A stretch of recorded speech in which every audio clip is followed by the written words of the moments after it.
Awesome. Oh, Holy God. It's It really gets your legit. attention, though. It's like it's supposed to do that. Mhm. All right, everybody, Okay, look at the fellas. red light. Yeah, look at the red light. Okay, this is technically session 1, although we did a session 0 last week that involved a little bit of the story. But this is session 1, the Age of Knowing campaign, taking place within the Inkunzi setting. Yes, it'll be good. It'll be fantastic. I'm Alan, the DM. Everyone else, introduce yourselves and your characters. Starting at you, Soup. Oh, okay. I'm Soup. I'm playing Oliao, who is a Panoxy wizard. It's a fight for who's next. I'm my name is Ron. I am an well, he is an Eldari man, but he's from the Vestorian Empire. He's from the south, the Kurdari region. Hi, I'm Mr. J Bull, otherwise known as Mortuk, Sea Warrior. And yeah. I'm Epsilon, playing Cheng, a Dahe man. Wonderful.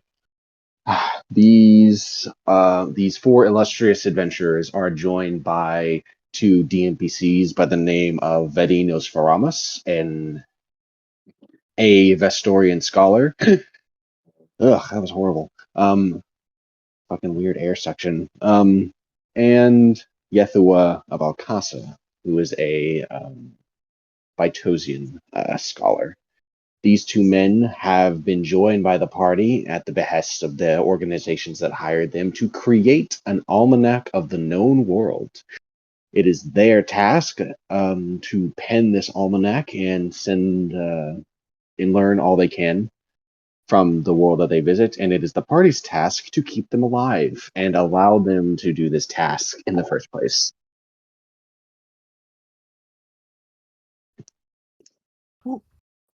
Oh yeah, of course. Actually, it's in what's going on. Oh, perfect. Thank you. Yeah, you're good. Yeah. Last session we had the party meet within the city of Seaside, which is in the Kudara region of the Vestorian Empire. Ron was able to enter this illustrious inn that they were all told to go to without issue, but everyone else, due to them being foreigners, were inconvenienced by the local guards. Once brought in, the party was able to meet and introduce themselves to each other and the NPCs. And with that, we were able to pick a location to go first.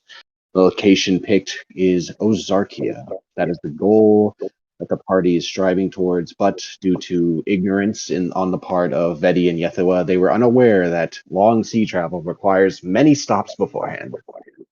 Thanks to the help from Chang, a map was hastily drawn and a new route was penned. They were led to the seaside harbor, boarded the ship known as the Hierophant, and set sail to the city of Eldai. It is here in the city, it is here on the sea where our story continues, with the morning sun crusting over the water and the Hierophant. Actually, the Hierophant really never sleeps. Running the ship is a sleepless and thankless job. We are not too far away from the shore of Eldai, as noticed by most of the people when they heard seagulls cawing out loud and viciously attacking anyone who was eating above deck. And yeah, so you guys, I assume, are in your you guys are in your bunks, but you're welcome to start exploring around. The Hierophant is a 3-deck ship with the pretty sure the bottom deck is the one that has most of the rooms. The middle deck is where the rowers are, and the top deck, of course, is open air, and it's also where the captain is. I Would think like to that go. Ron probably woke up kind of early, but he's kind of in a bad mood that he's where he's at. And he had made his way to the top deck, and he's just kind of looking out into the water, just kind of depressed. And he's Depressed. also like kind of looking around, like expecting there to be food somewhere. Where's Minion? Minion is he's with me. He woke me up. He woke Ron up. Yeah. For context, Minion is Ron's dog, I was just about to a clarify. Jack was that Russell the name? Terrier. Yes. Yeah. He's up on the deck. He's like playing with like a piece of wood or something on the deck. Mm-hmm. All right. Who'd wake up next? Who you think is up? Who you think is up next, fellas? Cook does not sleep. First night with strangers. Better to trust late than find knife in back. So he spent the entire night carving into the wood of his room. Also, if there was a bed, it has been thoroughly crushed, accidentally, of course.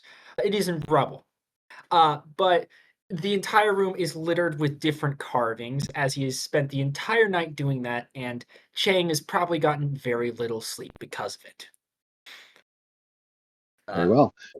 Does he leave his room, or is he remaining? Because like these rooms don't have any windows on them. This is an old ship in comparison to our modern vessels. He probably has gotten a sense of what time it is, generally morning-ish. So he's gonna get out now, seeing his work of like 15 separate prayers in like large carvings across the room. Just giving it a nod before making his way out of the admittedly small doorway. Yes, this ship is not built for Thixie, and it is at every turn you are met with uncomfort. Yes. Chang would have probably lasted about 30 minutes of hearing just the thrashing in the room next door before deciding to just sleep out on the deck. So he would probably already be out there, rather than I assume you strung up a hammock up there. just underneath a railing or stairs, just tied up a hammock real quick. Yeah, fair enough. For your at least in I guess in benefit, none of the crew seem to bother you. They don't seem very they're not necessarily very talkative, but they also recognize someone who's just trying to go to bed. If anything, they're a little envious. The night crew are not exactly pleased about being up so late. Olia would be the last to wake up, only because she, as per her triaxism, would stay up kind of watching the stars. It's a very important ritual at night. So she spent a long time in the evening hours. So Chang probably would have seen her at the front of the ship, just kind of mapping out the stars in a small journal. Wonderful. Yeah, I think do you that make your way up to the top deck too? well, Ron when he came up like kind of early, he would have seen Chang, and I think that that minion probably would have like been harassing Chang a little bit, like laying Nipping down. at his hammock. Yeah, trying to like jump up at him, and like Ron doesn't like care about doing anything about it.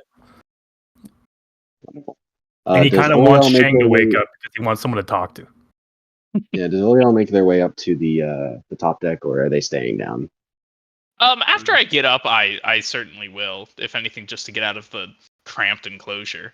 On the deck, Yeah. at least you get some air. Yeah. The air is fresh. To everyone, well, actually, Chang, you're used to ocean air. Salty, wet, fine. A little warm for your liking. But yeah, you're used to it. Ron, you're also no stranger to salty air. It's fine. Moak took. It's not the fact that the air is like kind of salty. It's more so that it's a lot hotter than you were expecting. The Thixie homeland is kind of tucked away, It's a little higher than most. It's not cold, but it's not like super super warm either. Yeah, this is air coming right from what you guys assume is the Dahe Desert, and so it's pretty warm. And Oliao, you are absolutely uncomfortable for the most part. It's hot. humid. It's It's salty. wet. Yeah, it is. Sea travel is not a Panoxy speciality. It's certainly not We never developed a naval Panoxy power. commonality. Yeah, so Ron, you would have seen Vetti come out somewhere like a little bit after you did, and he seems to just be trying to get some light as he's writing into a book. And nobody's seen yet. He's still below deck. What you do hear is a man near the back of the ship yelling about something big.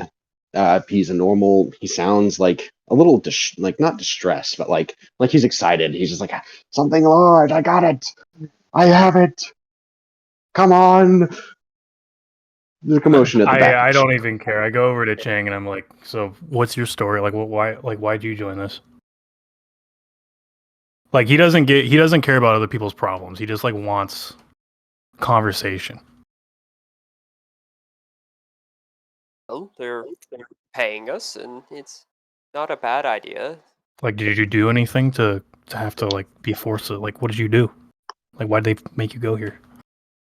No one was forcing me. I have some connections, but I assume they do not want anyone more famous to draw attention. These don't seem to be the very friendly types. Yeah. They don't. Yeah, they are definitely sort of the lower types, I guess you would say. And so you're like you're like big in the mercantile trading, like big down here in the Dahe. I've helped people who are quite large. What's the name of your company? I do not have one. I've always just been the assistant, but here's hoping, make a little money, get a few connections, and I can start up my own thing. For your sake, Chang, the Okay. two companies you've worked the most with that kind of like have dual custodianship over Eldai's like main trading thing are they're less so companies and more so merchant families. And they are the Liu family and the Guanxi family. And they kind of hold the city pretty much entirely. Yeah, so I've worked for, a number of well-off people.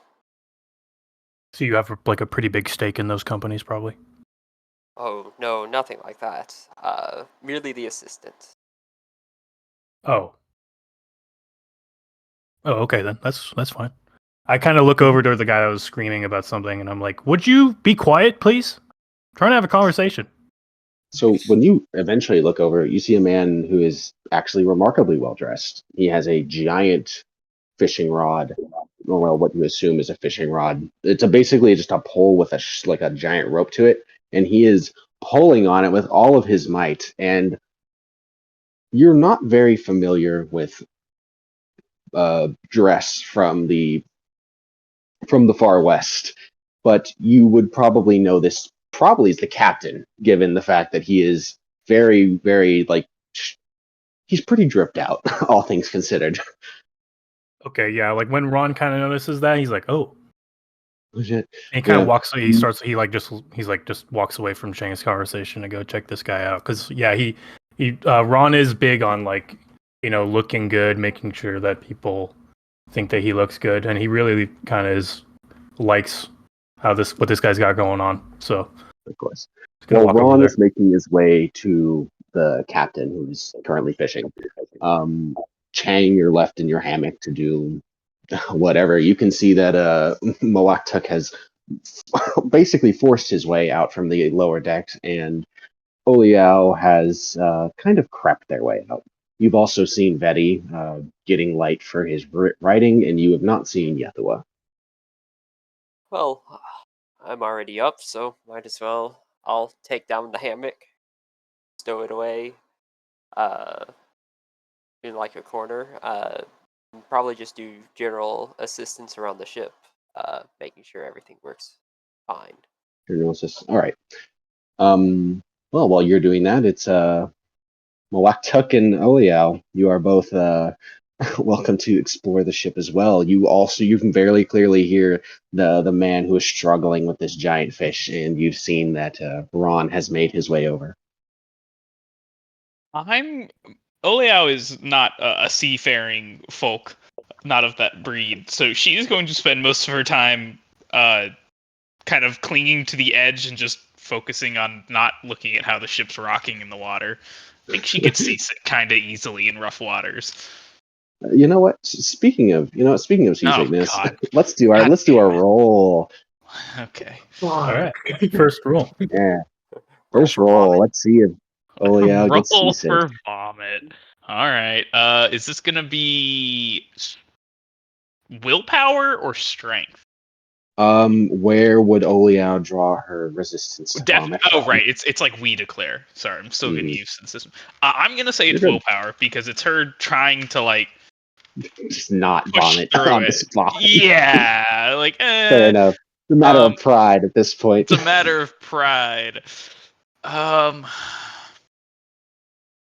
to open y'all The sheets. Let's see. value that she Forgot to have it would. open. I guess I'm gonna do. Values are still hard to figure out for me. To That's all right. use. Just Don't think too hard on it. Like if you just pick one that works, it's fine. Like I'll especially just choose especially for devotion, I trivial shit like suppose. this. Okay. And then I'll choose I'll choose monk for my distinction. Yeah. All right. And Yeah. Go ahead. and then Your difficulty is 6. Oh, okay. It's Not not too hard. okay. I'm gonna give up the first one, and I'll take the other 2. Oh, you rolled a 1. Yeah. What happens in that? That's our first hitch. Let's go. Congratulations. Give I knew. yourself a plot point because I'm activating that. Okay. Yeah. Do plot point. I will just put that. I guess I'll put that at the top. Oh, there it is. Yeah, there's the top section. Change that 0 to a 1. Change. So, Oliao, when you're holding back this just awful like bit of vomit, you seem to like let out this just absolutely like uncouth belch from your Ugh. gut. You did not vomit. You've saved your robes from being disgusted, but like a Might few be of the like worse. everyone near the area kind of like blink a little and like look around to see like who did that, and of course nobody expects the tiny little woman monk. Not tiny, I don't know how tall they are, but no one expects the woman monk, so they just kind of shrug. But if any player would like to try and roll to see if they notice, they're welcome. I'd like to roll for it. Oh, Yeah, go God. for it. Give me your. The fucking lizard senses. Let's go for this. That would All right, be let me alert. roll a difficulty because this is actually a bit more difficult. Let's see here. It would be alertness, truth, and lizardman. I have a terrible truth score, but I don't care. It's probably like seeking out what's going on. So, If that's the value, that's the value. Yep. And yeah, that makes sense. Also, goddamn dice roller, very slow. Oh wow, you're lucky. You also got a 6 difficulty. All right. Sorry, I just gotta check the stats again. 1d8, 1d4, 1d8. I hope you roll a 1. Oh yeah, more double hitches are fun. You barely got it. Oh, Oh my god, the so 4 carried! Ah! in this game, matching does not equal beating. Oh, interesting. Cortex refuses. You have to be over You have because to be equaling it does not mean you beat it. So Moak Darn. took you don't know where this belch came from. You assume one of the crewmates might have been like guzzling seawater and oysters, something fierce last night, or something like that. You just can't determine where it came from. Thank God. He just states this flat out.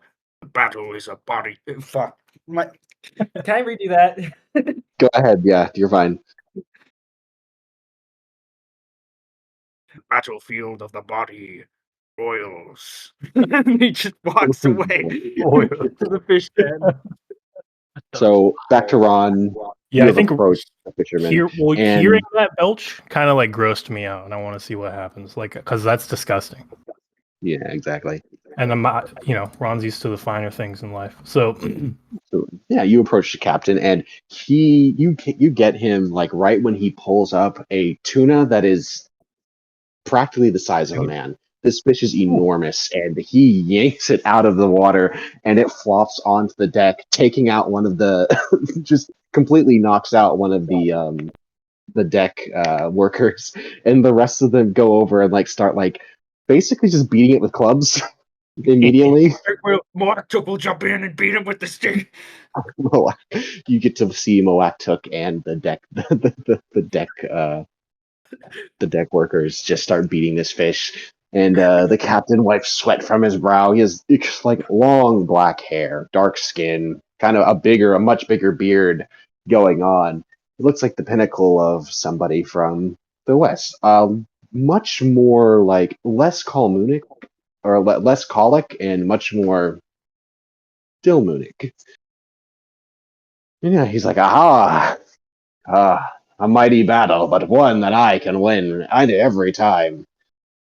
Ah, hello there. what Kind a of looks at you, kind of gives you his point. beautiful gown you have. May I Thank ask you, where thank you're you. from? Ah, far, far in the west. My home village is, he stretches a bit and rolls his shoulder. A little bit outside of Alamoravid, actually.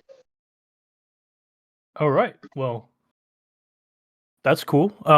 So we'll have lunch ready soon then? Oh, you're gonna have to talk to the cook for that one. I let him kind of run things down in the mess. What was your name again?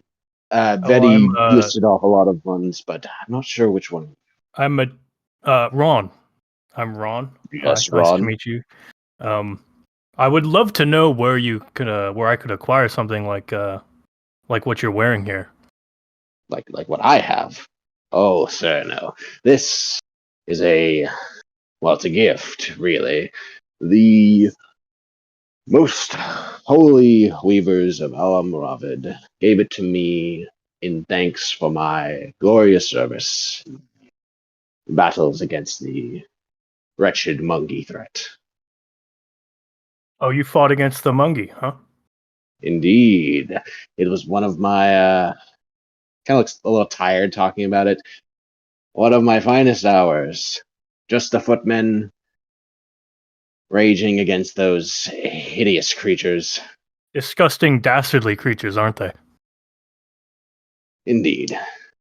Heretics, the lot of them. Well, I'm glad that we Either crushed them, way, and I am thankful for your service. of course, of course. Well, He kind of pauses and is like, forgot to introduce myself. He holds out his hand and is just like, my name is Salamhad. I am the I am the owner of the Hierophant. It is legally my vessel that is being leased by those in league with Yeth. I look down at his hand, and is his hand like all nasty from like fishing and like So, handling the fish? No, he never really touched the fish. He just flung it over the edge. It is just very rough. Like this is the hand of a working man, someone who has been through the loop. He kind of hesitates, or Ron kind of hesitates for a sec, but he shakes his hand, and then he kind of puts his hand on what was his name again? Sorry. Salamahad. He puts his hand on Salamahad's shoulder and is like, well done with the fish. I'm going to go sit on the deck and wait for lunch to be ready." Salamahad kind of gives you a look as you walk away, like, very well. Very well. He goes to also observe the fish beating. Very proud of his catch. I It's find it so funny that Moaktuk is straight up punching a fish right now. yeah, no. The tuna is fierce too. It is an enormous fish, and it has already made one guy just completely get knocked out. Like he's just out cold, laying on the ground. The rest of you guys have subdued the fish. Does Moaktuk stop after it goes still? victory. He just sort of stands there for a moment over it as it stopped just soaking it in, and then he walks on. Is The that rest how of the deck fishing crew is go. done? The rest of the deck crew start bringing the fish down into the thing. It's at this point where you guys can hear muffled speaking, loud speaking, but it's coming from below deck, and it seems to be from someone who is much angrier than anyone else that you've talked to so far. In fact, you hear a kunk and a panicked yelp, and quickly you see Yethua falling out from the lower decks, panicking. I wasn't trying to insult your cooking. I was just saying maybe you should add. And just when he says that, a giant meat cleaver is thrown out, and it nearly splits his head in twain if he doesn't duck, which he manages to do, but is very clearly and quickly hiding behind Moaktuk in panic as the chef crawls his way out and says, "Don't you insult my cooking, you preachy maggot! I'm the best damn chef in 500 miles! It's because we're nowhere near the shore, so you're gonna eat it and you're gonna like it!" You are a venerable warrior. I respect that. Ron's just in the Moaktuk is background nodding. laughing at the situation. The chef man adjusts his sloppy apron and is just squints at y'all. He goes over, picks up the cleaver from the wall, and says, "Lunch is in an hour." All right, perfect. And he just trunges back in. Yethua, That was some scared out of his impressive mind, is still throwing. hiding. Oh yeah, no, the chef is he's a short man, but he's pretty darn thick. That throw would have killed Yethua had he not ducked. That's why Moaktuk literally complimented it, because that was a killing stroke. Yeah, no, the man was gonna die if he didn't get the hell out of there. So yeah, you guys have a chance to mingle among yourselves. At this point, Vedi and Yethua are also out there, so if you guys would like to talk to them, you may. Vedi is still writing in his journal, and Yethua is dusting himself off and getting the jitters out from almost being murdered. Is the fishing captain dude still out here, or is he gone? Oh no, he's still out here. It's not a very big ship, all things considered. He has his own personal cabin on the top deck, kind of where it typically is, but he's more so just at this point he's standing next to the helmsman, just doing small talk with him. Yeah. I think Ron kind of would walk over to Vedi and kind of look both ways and be like, "All right, so when we get to the city, what exactly do you want me to do?" Oh. He looks up. Hello, Ron. When we get to the city, I assume we'll have to stop for supplies, which Salamahad will have to negotiate with the dockmaster. But while we're there, I was thinking we can try and get a crack at the city's history. Maybe even pry open one of those mercantile archives kept in the hands of the ruling families there. Okay. Mhm. That won't be necessarily something for you fellows to do. Once we get into the archives, I actually request that you might stay out in case the kind of looks over at the Dixie animal starts eating the books or something. For all intents and purposes, you have free reign of the city. Just don't leave us. Fair enough. Sure. Sounds good. Would food and everything be covered? More or less. We have a travel ship. I will be doling it out when we make it. Not telling anyone where it is because I know full well that a lot of these kind of looks over at the deck workers. Less fortunate individuals would probably try and swipe it. All right. Sounds good. Yeah. Kind of just walks over and then sits back down on the deck, playing with Minion. Of course, yeah. this entire like little section is if you guys want to do a little bit of character on character interaction. But if everyone is kind of good, right, then we can actually go to Eldai right away. I mean, this is your time to talk to NPCs. Generally, explore the ship if you want. Did I interact with the captain? Absolutely, you make your way up to her.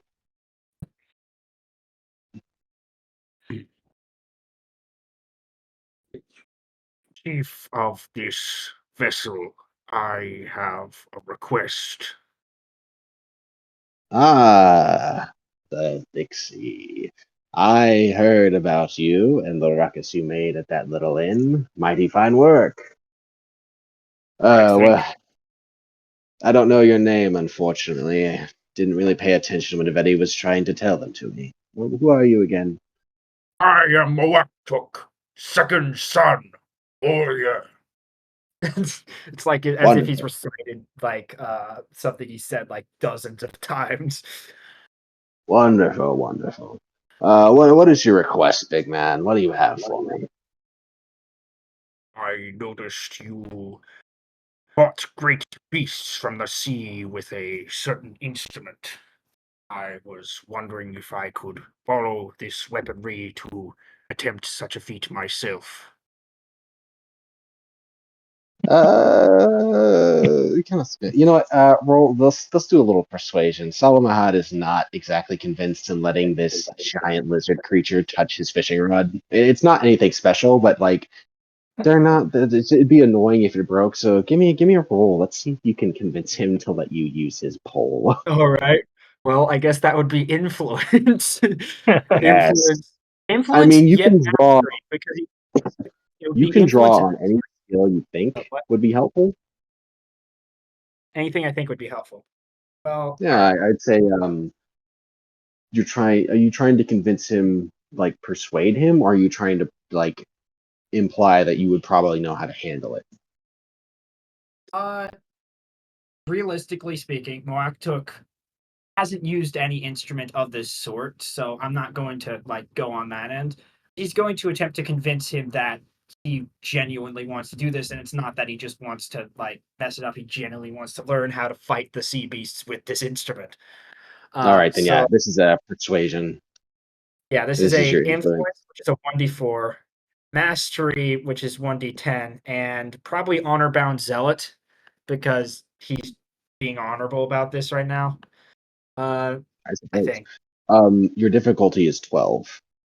All right. Oh fuck. This is very unlikely that this works, but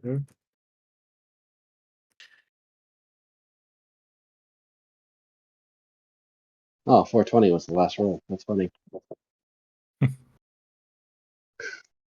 Funny weed. I You fucking know suck that. at this. So Salamahad kind of looks you up and down, and all he can see in his mind is his beloved fishing rod being snapped in half by your incredibly large arms. He plays it off though. He kind of like kind of thinks about it a bit. And it's like, you know what, Mo? How about when we go and hit the city of Eldon? You and your compatriots can purchase yourself a fishing rod, and that way, every morning we can fight the sea beasts together. I accept your promise. And he nods and then walks away. Wonderful. So I He's had kind of taking like that as literal, rubs by his the way. temples, kind of rubs his Like temples a bit. Yeah, go ahead. I was just saying, he's taking that as literal, by the way. Like that promise. If he isn't there out every night, he will think something is wrong. Or every morning he will think something is Wonderful. wrong. So keep that on future. Wonderful. Uh, Chang, Ollie, are you guys gonna do anything else? Speak to anyone else? I'm just kind of. Ollie's just going to spend the first couple days observing everyone. She wants to figure out how this very strange crew operates. Also because All she right. likes to learn. Very well. You know what? Let's make that a roll too. What are Ollie's observations? All right. Let's see how well you can pin all things on people. Pin things on people. Okay, we're Give you gonna a bit of do. I'm gonna do Let me get your difficulty. intelligence. I'm gonna do truth, and I'm gonna do. I'll do monk again. Why not? Monk is a useful one. Oh, I forgot to type roll. I just did exclamation point. Uh-oh. Epic embed fail. Laugh at this user. Yes. I So got a total of a 17, so I think I'm okay. Your difficulty was a 11, but you got a heroic success. So give yourself another plot point. Wow, I'm so good at getting plot points, guys. So Ollie, you're able to kind of suss out general mannerisms pretty well.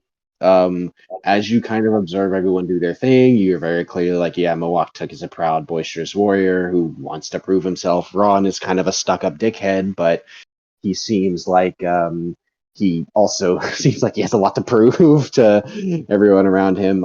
Chang, you barely notice Chang until like you kind of catch yourself, and yeah, no, he seems to be keeping to himself, helping around the ship like he's done this before. And those are the players, but for the NPCs, Salamahad looks tired. He looks happy to be on the water, but he looks tired. Like the man is very weathered. His outfit, you notice, is less like, even though it's a very nice outfit, is not very kempt. Like it looks like it was thrown on this morning, like not in an attempt to do much other than have it cover his body. Yethua seems also, he seems like kind of on the same boat as you, is not too like pleased by the water, and thus has kind of stayed towards the middle. And he seems to be talking to the deckhands, which some of them appreciate it, but some of them also really don't. Yethua seems happy though. Vedi is almost analytically like glancing around and just writing into his book. There's nothing that seems to really like bother him about anything that's going on. You might have noticed that he perked up when the captain spoke in an attempt to maybe like listen in, but other than that, he seems very focused, on what he's doing. Interesting. Okay. Yes, good observations. Yeah, that's very helpful for me to figure out what's wrong with this entire ship. Exactly. There's a bunch of fucking randoms. All right. So yeah, is that everything everyone wants to do? Yeah. Besides, like, just daily like prayers, practice, and stuff like that. It's nothing Yeah. else I'd. Okay. Yeah, John's just playing with his dog. Or Playing Ron. his dog, waiting for lunch. Yeah, waiting All for right, lunch. so Expecting lunch to be done like quickly. at this point, we're gonna time skip a little bit ahead. At this point, we can see the coast, the desert, the sandy, the sand coast, spotted with patches of vegetation. We're almost around like fucking bend, kind of just inching closer to the shore. Ships are slow, and it's at this point that Vedi and Yethua start approaching members of the party independently from one another. Vedi goes to Chang, and he basically pulls you away from whatever work you're doing, and it's just like, so, Mr. Chang, Mr. Neyman, what are you? What's your thing? What's your deal, Mr. Sir Merchant Man? Well, I'm a human. Oh, really? Hard to figure out. Listen, cut the crap. What are you good at? Why should I value your presence here? Well, good with numbers, and I'm good at finding things and seeing things that you cannot.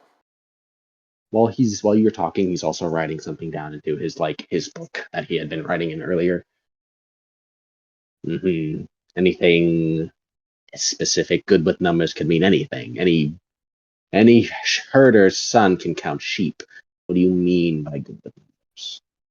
Well, can a herder's son determine exactly how much feed a flock of sheep will need over the coming season, and then negotiate with a couple merchants to get it delivered on time?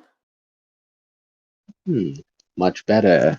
Thank you, Mrs. Chang. If there's anything else that you would like to share with me, do it now. I have others to interrogate. He is making no effort to hide the fact that he is trying to pull information out of you guys. Yes, what are we doing when we reach the city? That has not been stated. All right, I have to tell you guys that. I would say talk to Ron, but since we're here, Yethua and I last night have discussed what our plan is, and we are going to attempt to gain access to the archives of one of the great merchant families that run the city of Eldai, in hopes of filling the almanac's first chapters with, well, the first chapters of our journey. How we are going to get access to those, we don't know yet. That's why you guys are here. When we are in the archives, you will have free reign of the city. Doesn't matter what you do there, so long as you don't abandon us.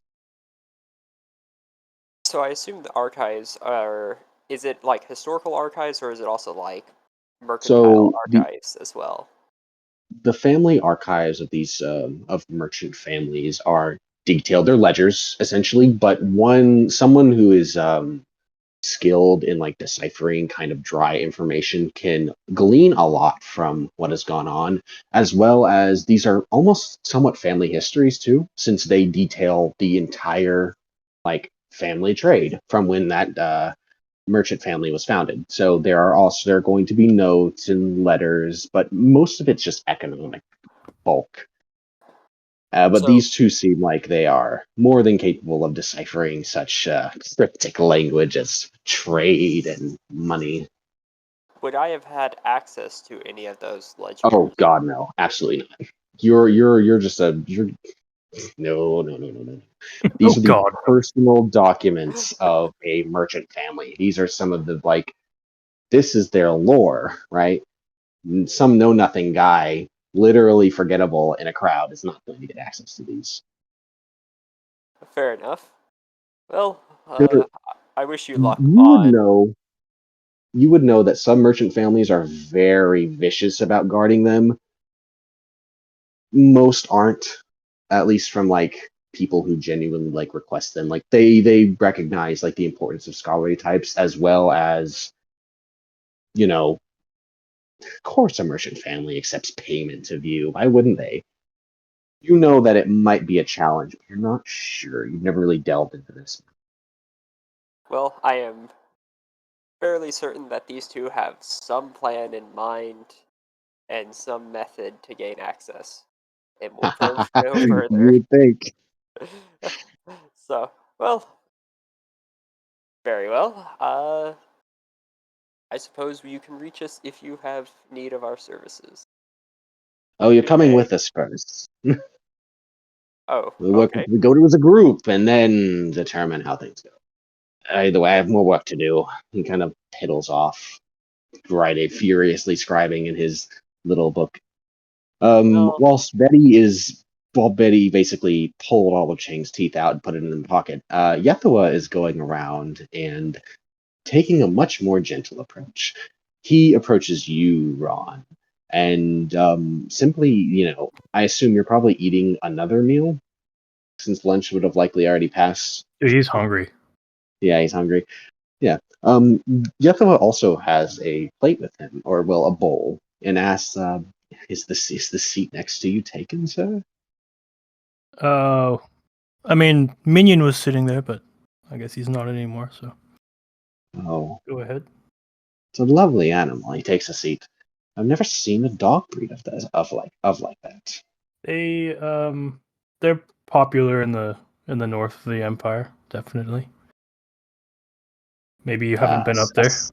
A Stendari special, I suppose?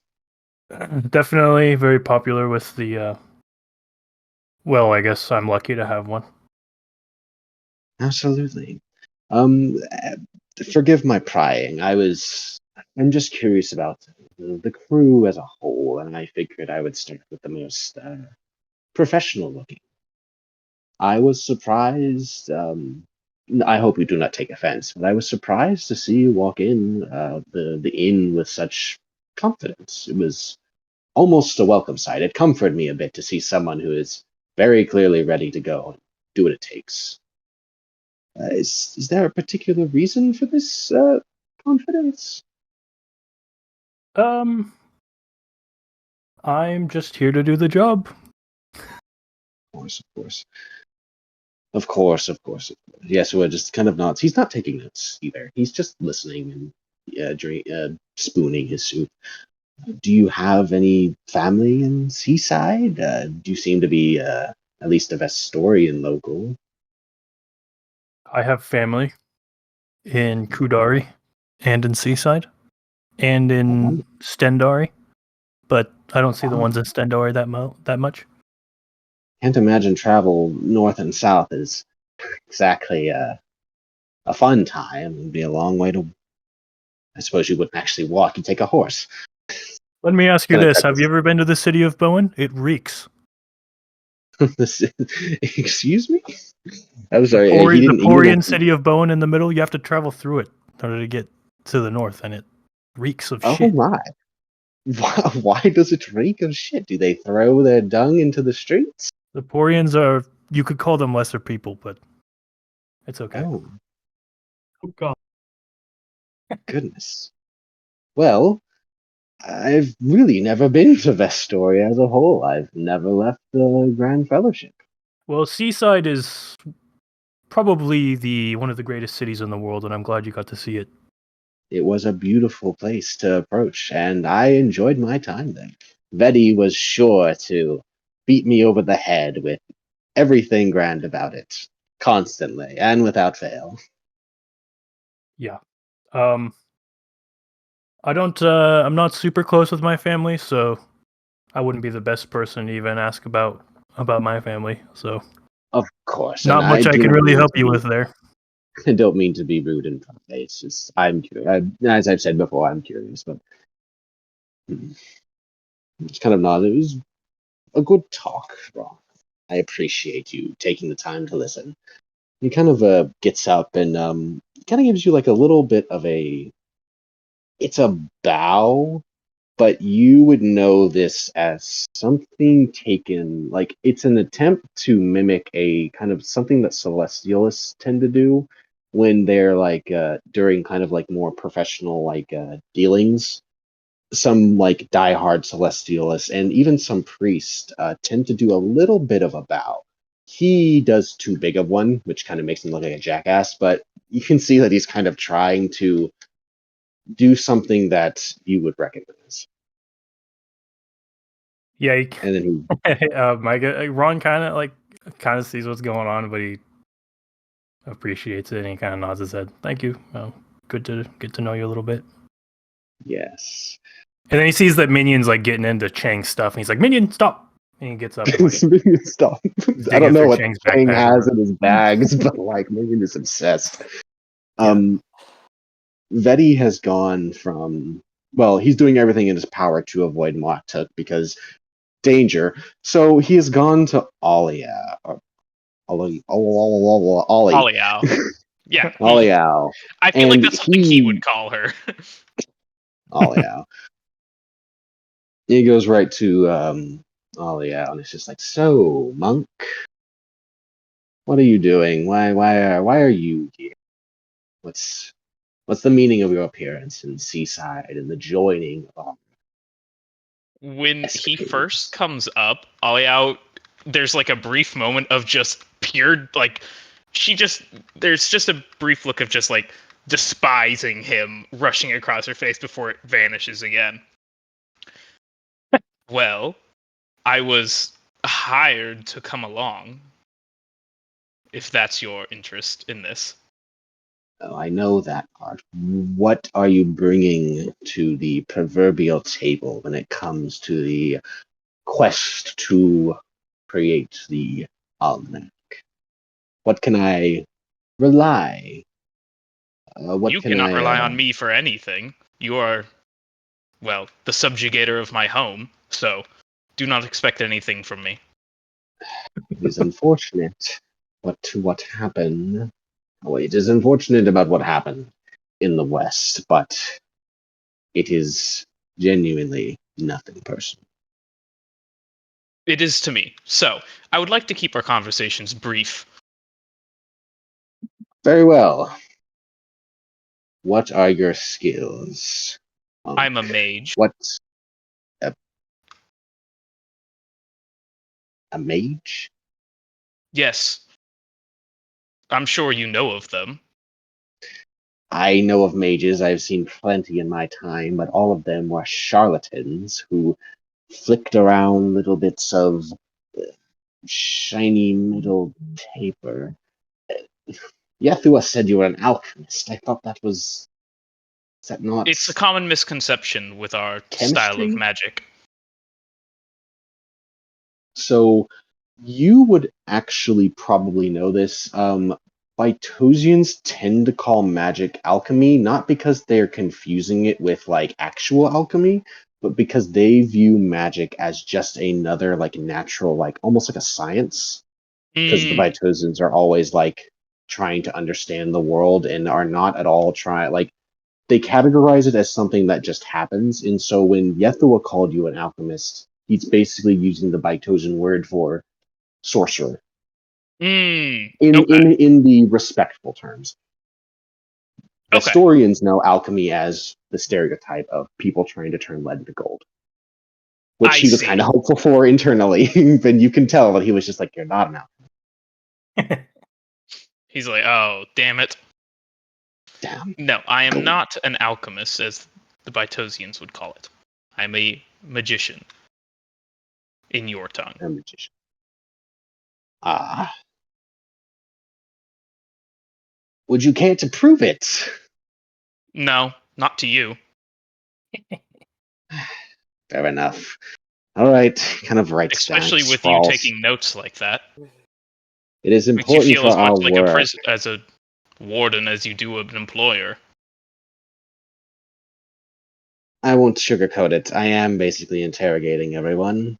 I Yes. need to know things so that if things go wrong, You can have nobody. the historian government execute our families or whatever you wish to do. No, it is so that if things go wrong on our journey, the right people can be put in the right places to assure maximum success. Kind of snaps the book closed. Clearly, you don't want me here, and I do not like being here. I'll find someone else. He slinks away, And she will. skitters away like a crab person. He gets on all fours and just starts crawling up the wall. No, This is kind of like later evening, right? yeah. It's more like a little bit past noon.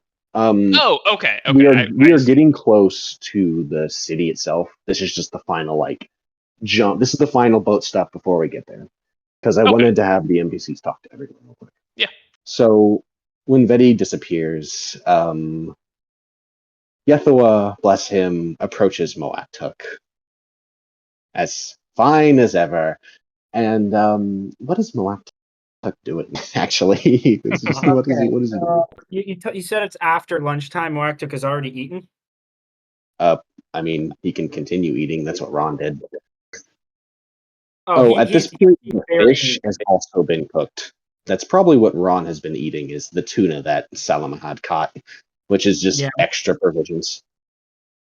Moaktuk, whenever faced with a meal, immediately eats the entire thing presented before him, and then it's done.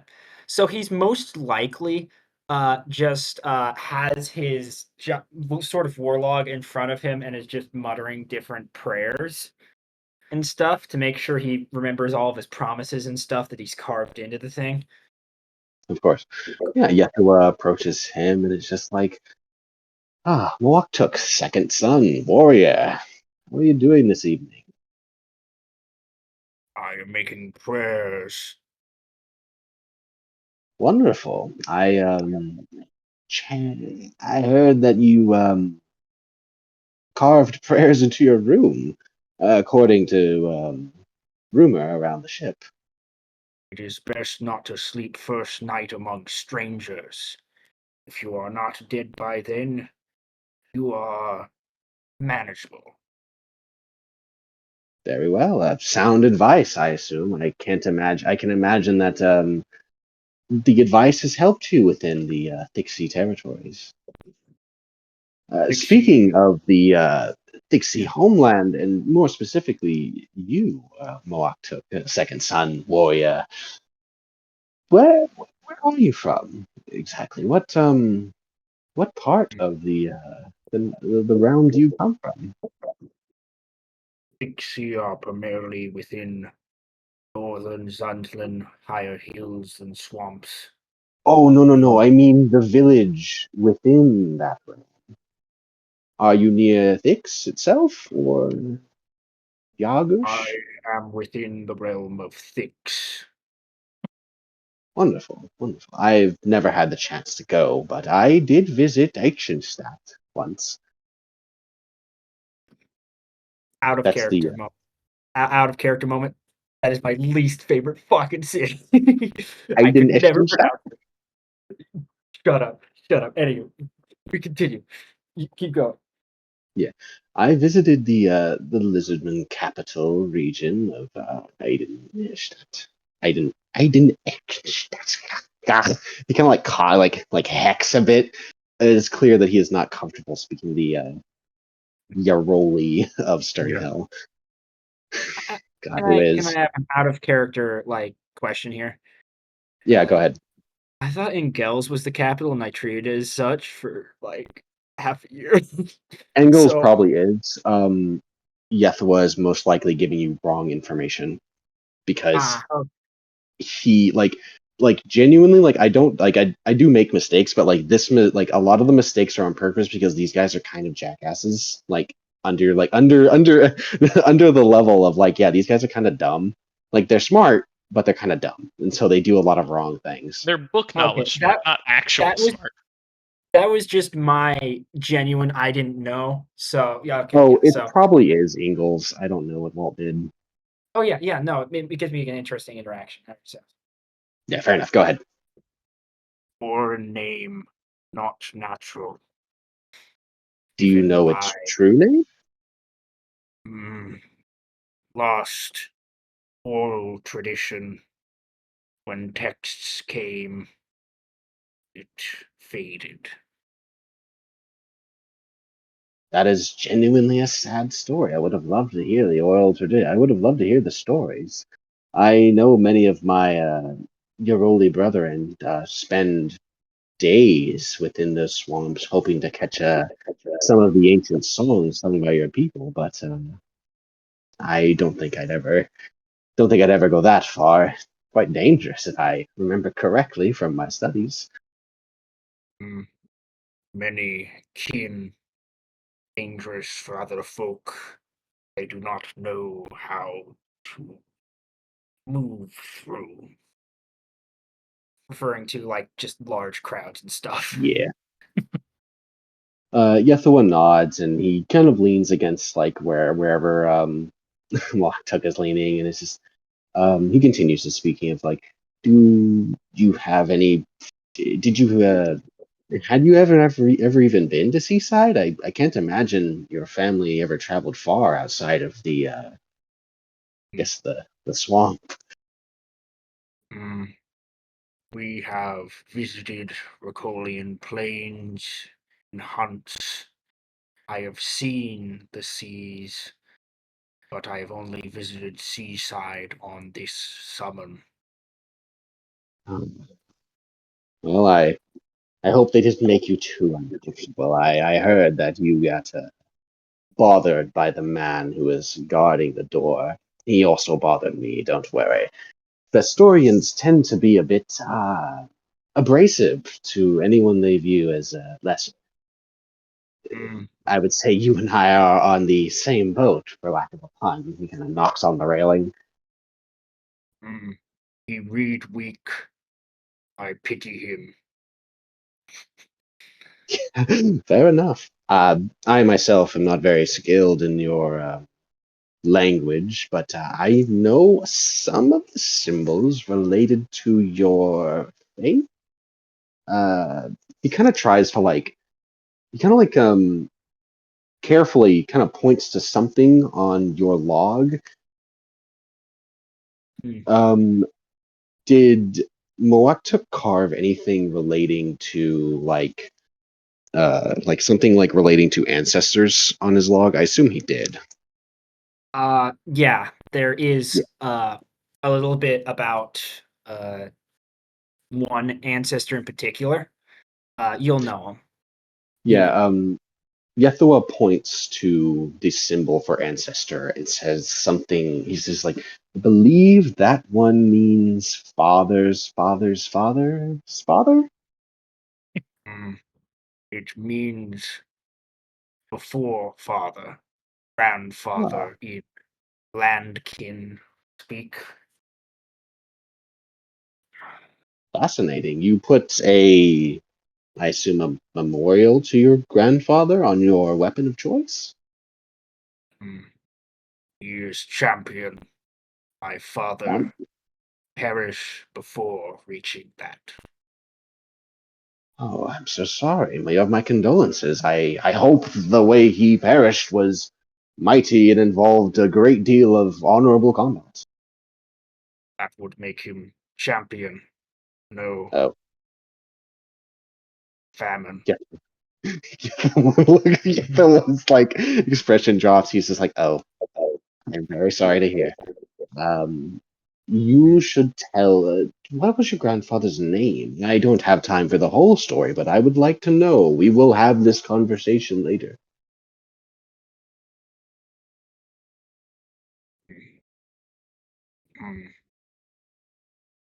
Carlo Khan, champion, Bane of Carlton. That is what he is known as. Was. Fair enough. Carlo Tan or Carlo Khan? Carlo Khan. Carlo Khan. Wonderful. Wonderful. I will keep that in mind.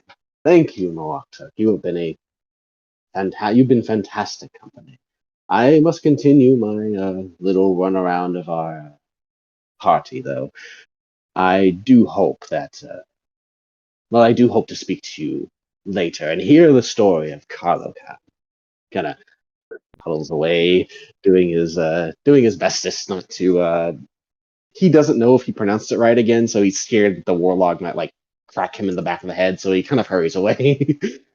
It is at this point that Ron, you are approached by Veti this time, and he just takes a seat like that Yethua had sat at, not even asking. He just sits down and just groans to himself, putting his hands in his eyes, like,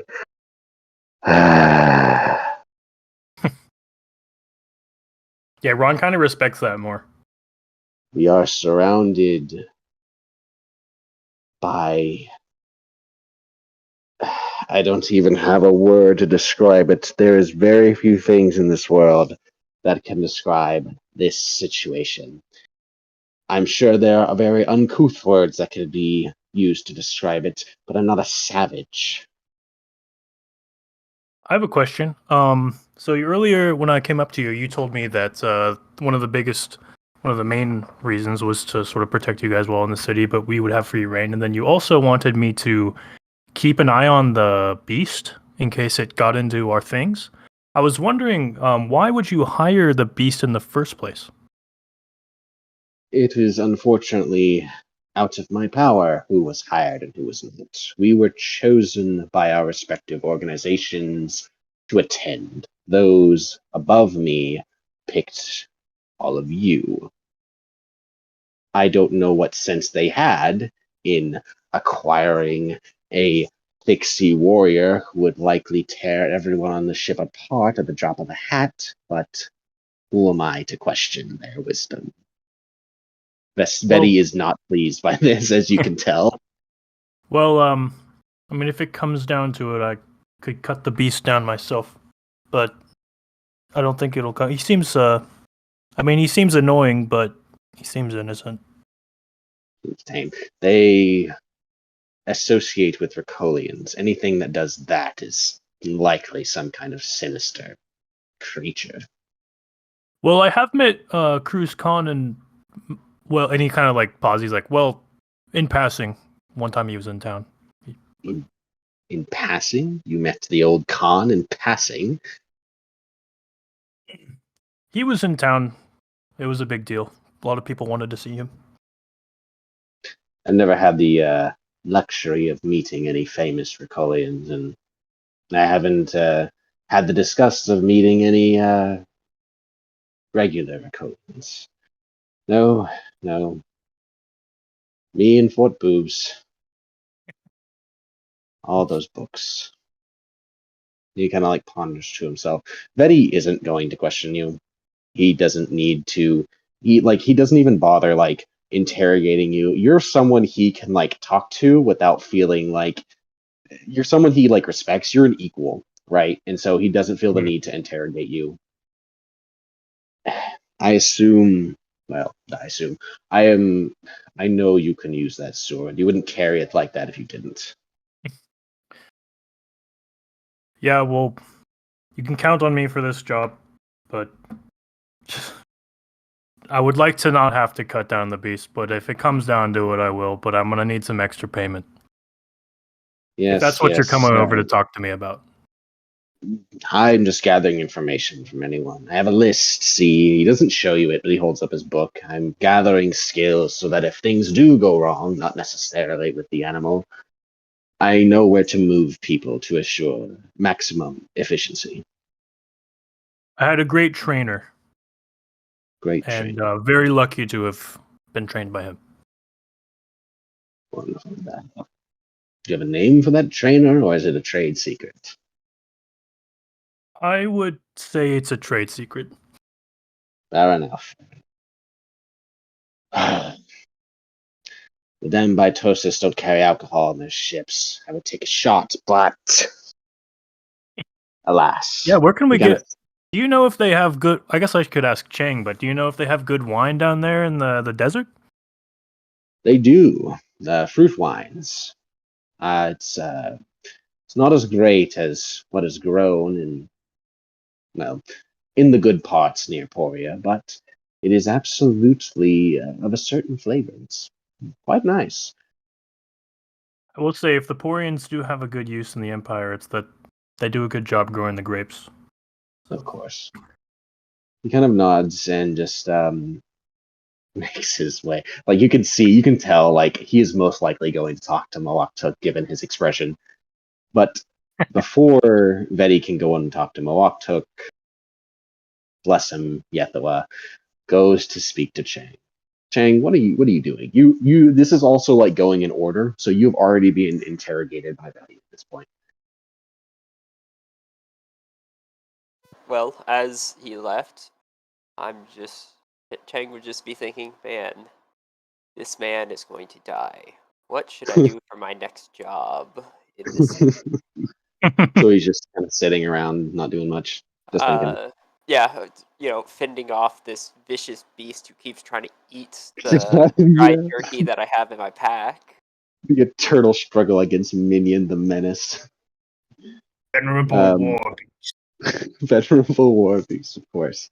Yethoa approaches you, Chang, and unlike Vetty, he politely, asks, Mr. Neyman? Neyman? Chang is fine. Chang is fine. Wonderful. I assume you've already spoken to Betty. He spoke at length. I understand. I'm just here to ask a few questions to ponder and learn a little more about you. I know we're actually going to your home city. Would you have a home there? I was always provided lodging by my employers. Keep the help on hand. So I have not had a permanent residence there. Yes, of course. Were you born in the city? If I that's was. true to ask. Oh, do you have any family who still live there? Could we perhaps meet them?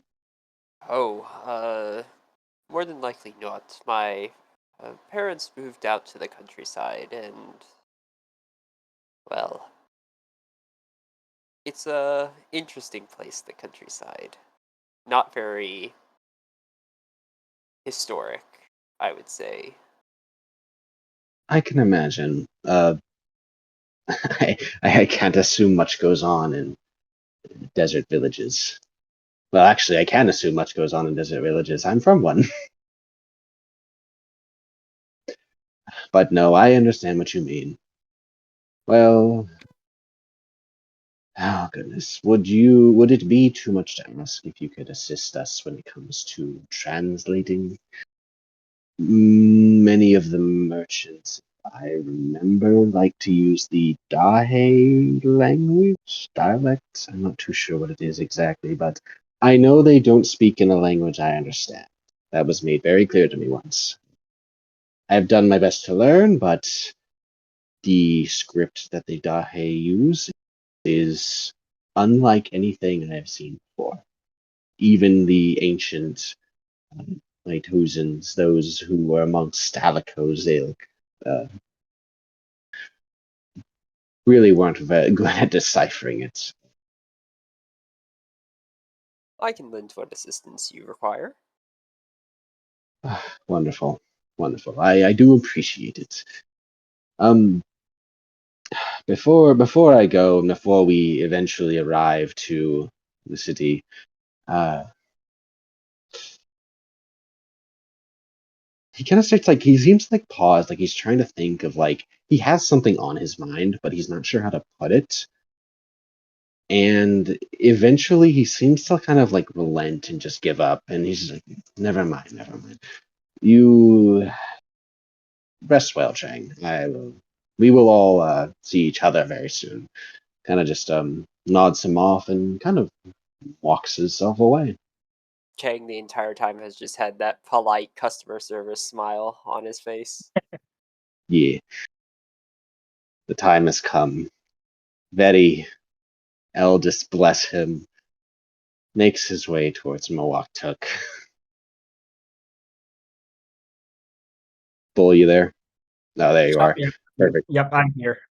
He's currently finished his going through every single prayer carved into the piece of wood, and now he's practicing swinging the thing around off to the side so he doesn't accidentally take out several of the people on the boat. God, yeah. Some of them, unknown to Mowaktuk, Salamabad has a bet with the helmsman on whether or not the gator will conk somebody out during the trip. We should roll for that at some point, but not now. Some point. Vedi approaches a good distance away. He makes sure that the creature can see him, and it's just like he catches himself before he yells out "beast." But what he does say is "Moak Tuk," a moment of your time. He makes a grumble and then he like stops, puts the warlog down to one side, and kneels down to more his level. You need me? I just need to know what I can count on you for. I understand that you are a warrior. What experience do you have as a warrior? Because any man can claim to be able to swing a log, but a warrior should know how to do more with it. I am second son and grandson of a champion. I have lived a life longer than most my kin. That meaning just Fixie. A lot of them are born at once. A lot of them end up dying. That's the thing. Yeah, It- Vetty wouldn't know this. You don't have to explain. Vetty has no idea about Dixie Oh, culture. I'm just He could give explaining this less to of a the shit. rest of the party for context of Oh, what he's saying. okay. Fair enough, yeah. Turn 7. Elderly. No, Took no, 700. he's like 20 something. It's like At tree. If you most. cut him open, there's like layers. Shut up.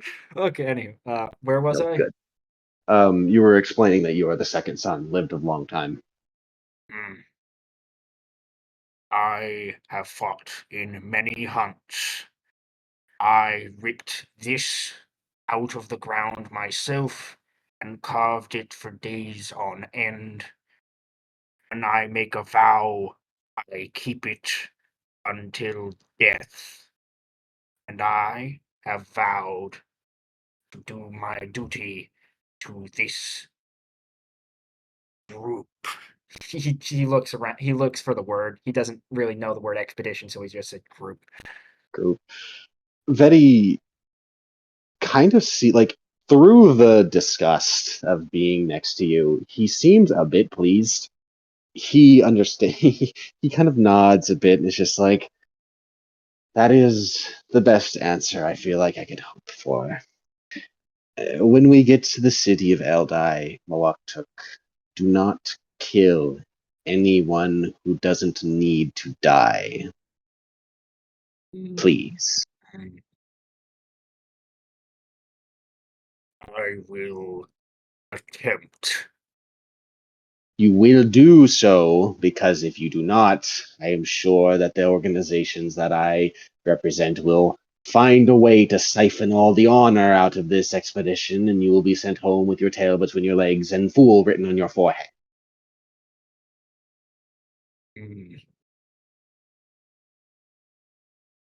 You can challenge this if you'd like. This is him just declaring that, like, do not do this. You can absolutely, like, try and, like, do, like, a shut the fuck up, dude, or you can just accept it. He would just make like a puff from his nose. Can I have that as my intimidation roll? Oh, God. Okay. Okay, go ahead. So you're basically rolling against Veti's Vestorian pride, so this is actually a pretty difficult roll. Okay, snort of indignation versus. Should I do all my strength stats for this? I suppose like you're basically just like the snort is look at me, motherfucker, try it. I assume. Yeah. Let me get your difficulty. Come on, computer. It's not that hard. You can do it, I promise. Wow. Dice Roller is just like sitting there choking to death right now. Wonderful. I'm gonna have to do it via my phone. That is better internet. Ah, there we go. Oh. I rolled a 10. All right, but I'm rolling all my And strength stats, so fear me. Oh, you fuck! so Oh, dude. Let's have the 3 be the one which gets counted for that bad stat, and I feel like I might literally just. I don't know. How do I snort wrong? Do I fucking sneeze? where'd you roll? I Oh, rolled there in it the goes. rolling. It updated. My computer is just choking on rocks right now. I don't know. I've had Oh no. such bad luck.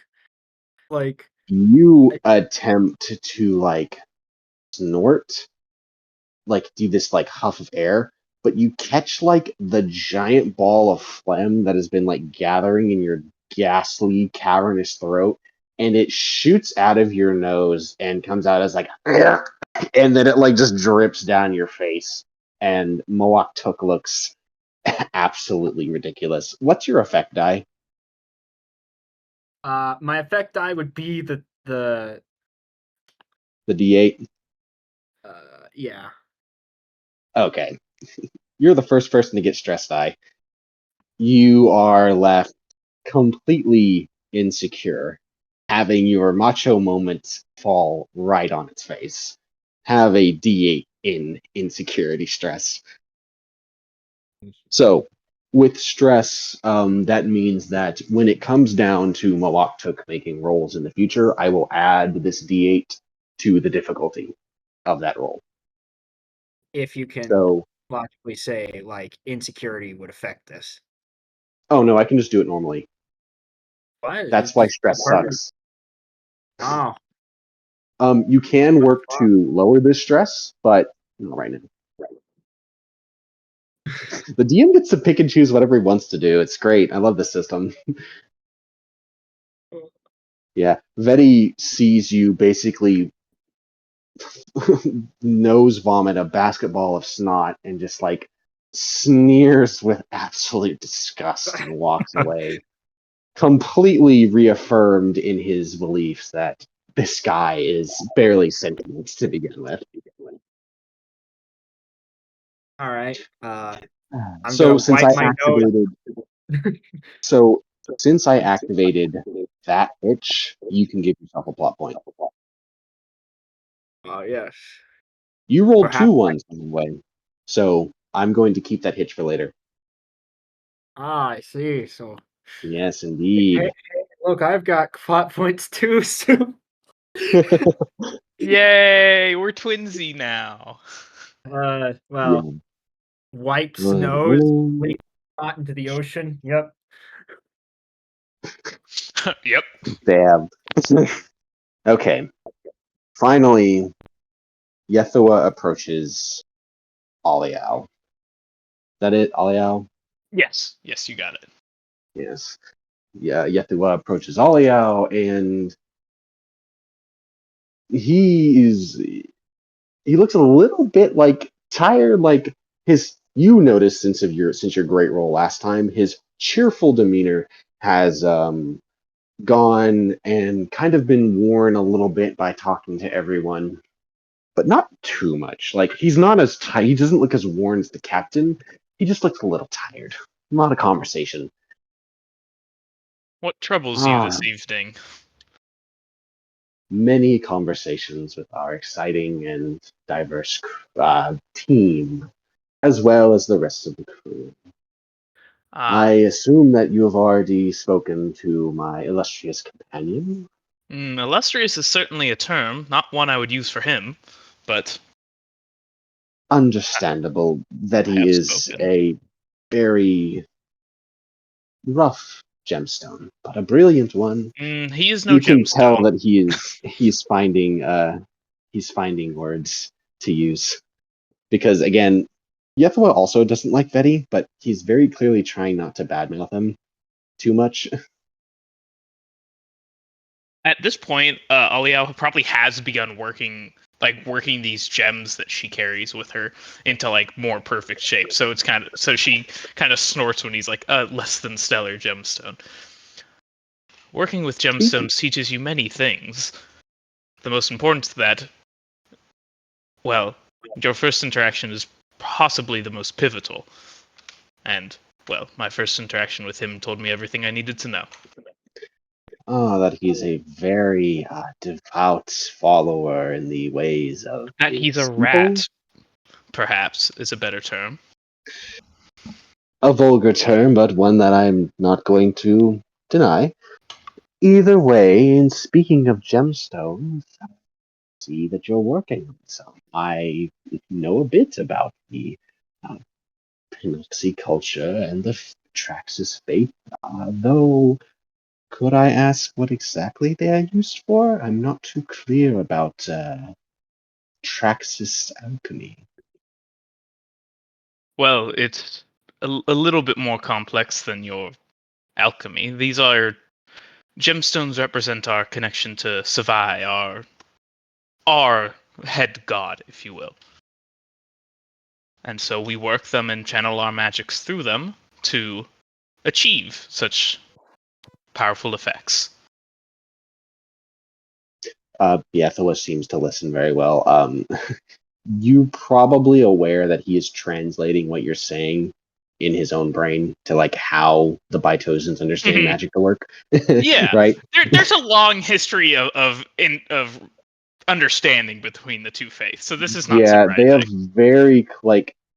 There's never. I don't believe there's ever been any true hostility. It's just Not they until don't the end of believe the the same game. way. Yeah, not till I left. Lol. Yeah, when neither of us were there, it was kind of a thing. So yeah, Yethua nods and he continues again, changing the subject a bit. Was this the first time you'd ever been outside of your monastery? I have genuinely never seen a Panoxy monk, especially, ever leave their homeland. What drove you to take this task upon Well, yourself? there's value to be gained from seeing the outside world. Different places to see, different people to speak to, but during the occupation, things have been less than well received. So I decided it would be a good time to get out as well. Yethua simply nods. If it means anything, you have my sympathy. I cannot imagine living under the Vestorian boot, as it were. Mm. Now, you of course know that Yethua speaks from a place of the Baitozen boot is better, but you know full well the Baitozen boot is differently oppressive. Yeah. It's which boot would you like, the left or the right foot? Not Exactly, really. right? Yeah. We're not horseshoe theory here, but like it's a different kind of like overlordship, Mm-hmm. Yeah. right? Um, had you ever?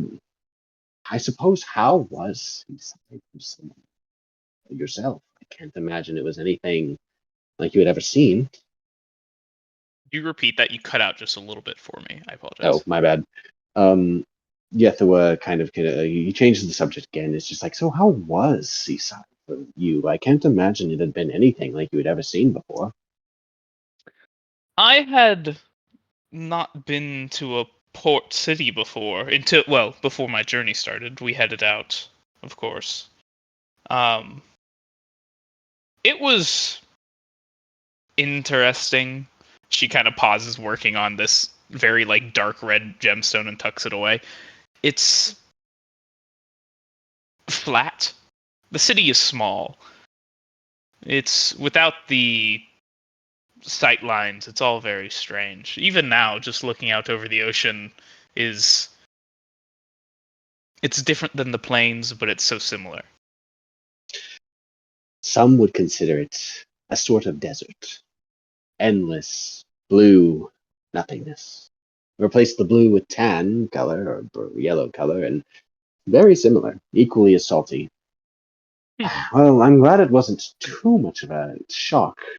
I was worried about Vetti's insistence that we go to Seaside, affecting the perceptions of the journey, but it seems like most everyone has been very pleased about the choice of location. I have not studied much of the land outside of, well, my home. So it's all fairly new to me, so I was happy to go anywhere. Of course. I have, I suppose, one more question, and then I will cease this interrogation, as it were. Is there any? He kind of like he mutters to himself a bit, just thinking to himself, because Yethua, much like Betty, is also gathering information, and simply states, "Do your is your family a little worried for you to go out into the world like this? I'm not exactly sure if monks of your order are even allowed to stay in contact with their families. If you could enlighten me." I have not spoken to my family for a very long time. It's been work up in the mountains. Stargazing is a quite lonely thing. There's not many messengers that run to and fro. So we do not get the chance to speak with our families very often. It has probably been 15 years since I've last even seen them. So Goodness. Well, we have plenty of scrolls and paper should you wish to write back. I'm sure Salamad would. Actually, I'm sure he wouldn't appreciate having to stop it over and over to send messages every 20 knots or so. Either way, if you do wish to send things home, let me know. I will see what I can do. I appreciate that. Wonderful. All right, I believe that does the rounds. I will see you when we get to the city itself. I have to make my preparation. And he kind of walks off, feeling very relieved. What is? For Go ahead. Sorry. Oh, go ahead. No, you're good. I was going to ask. I don't recall this. What is there a traditional Colic or Bytosian like goodbye? It's probably akin to like the like Arabic way of like doing things, where they like salam alaikum or something. I don't know. There Okay. probably is. If you would know, like, I suppose in turn, like this is you'd be like drawing upon your religious knowledge for this. Hmm. So there's probably a phrase that also means like hello and goodbye that they would that priests probably often say to each other that you have picked up when they do, well, when they used to make their way into Zolkare before like things kind of turned all sour. When Artois was a thing more so than Yeah. Way back in the day, right? You yeah, would know this yeah. from the studies. Traders and stuff know probably both languages Yeah, fairly well. Vytosan's like hanging out, especially in like the Panoxy area, even though they would like to go and convert, but they know full well they're not going to get anywhere. So when they do travel around, they just kind of hang out, learn about the culture. Yeah. So she would probably like call be with you or something or whatever it is. She'll go ahead. Call be with you is probably a good one, I would say, Okay. if she's willing to say something in regards to another deity. Oh yeah, she'll So say as he more heads out. specifically, Mhm. if you wanted to appeal to his, he's clearly a Haleth of some kind. You could say like, Murloc guide you, because that's what the priest casts tend to say to each other specifically. Yeah, I don't think she'll do that. Yeah, But call me she'll with you works just yeah. fine. Yeah, she'll say call be with you on his way out. He actually kind of perks up a little and it's like, and to you as well. Or hola, runs out like my language is dissolving mud venom style. Okay, so conglomerations, guys. We made it through the boat section. Okay, we are making it to the glorious city of Eldai. God bless. As far as I'm aware, Eldai is a component of the Vestorian Empire, like proper. It's not just like a vassal state. It is essentially a key component. Like it is kind of like a state, I suppose. Yeah, it's its own teeny tiny province. It's not on that map that we're using, but it's its own teeny tiny province, and it has its own like council member and everything. Okay, yeah. Then when you guys approach Eldai, it is somewhat similar. Like, okay, you recognize that there are a lot of Vestorian ships here, like especially significant amount of like warships. The Vestorian navy is, well, the Vestorians have never been one to build like huge fleets. That tends to be a something that those fellowship lunatics, those religious zealots do. But the Vestorian navy is good at what it does, and that is protecting its trade. And since Eldai is probably, well, it is the first stop for ships going to Ozarkia, you can see a lot of powerful, large warships just kind of hanging around or following like larger or like larger groups of merchant vessels, right? And well, it's right on the mouth of the river, and the city of Eldai, to everyone involved, right, is beautiful. Like even if you've never seen a city before, it is a fantastic looking town. Straddles the one of the delta tendrils of the Dahe River, and it just has this kind of like, it's a dot of green with like ribbons of like purple and banners going around the tops of cities. It is a fantastic place, and Chang, you would know this very well. As much as you've dredged around like the underbelly of Eldai, for the most part, it's not horrible. There are certainly worse cities that you could go to, especially Pancharia, but like, it's not like a garbage den of like bullshit. It's actually quite nice. And so, yeah, you guys are approaching there. It's at this point where Salamahad is kind of getting like serious, and he can like maneuver. He takes personal control of the helm and starts maneuvering everyone into one of the ports. And no boat like comes over to stop, but it seems like when the ship is noticed by some of the dock workers, they kind of rush out towards where Salamahad is taking their vessel. Vedi and Yethua have gathered you all together. Vedi has given you guys the spiel of what's going to happen. Yethua has tried to sugarcoat Vedi's words, but Vedi seems to be in.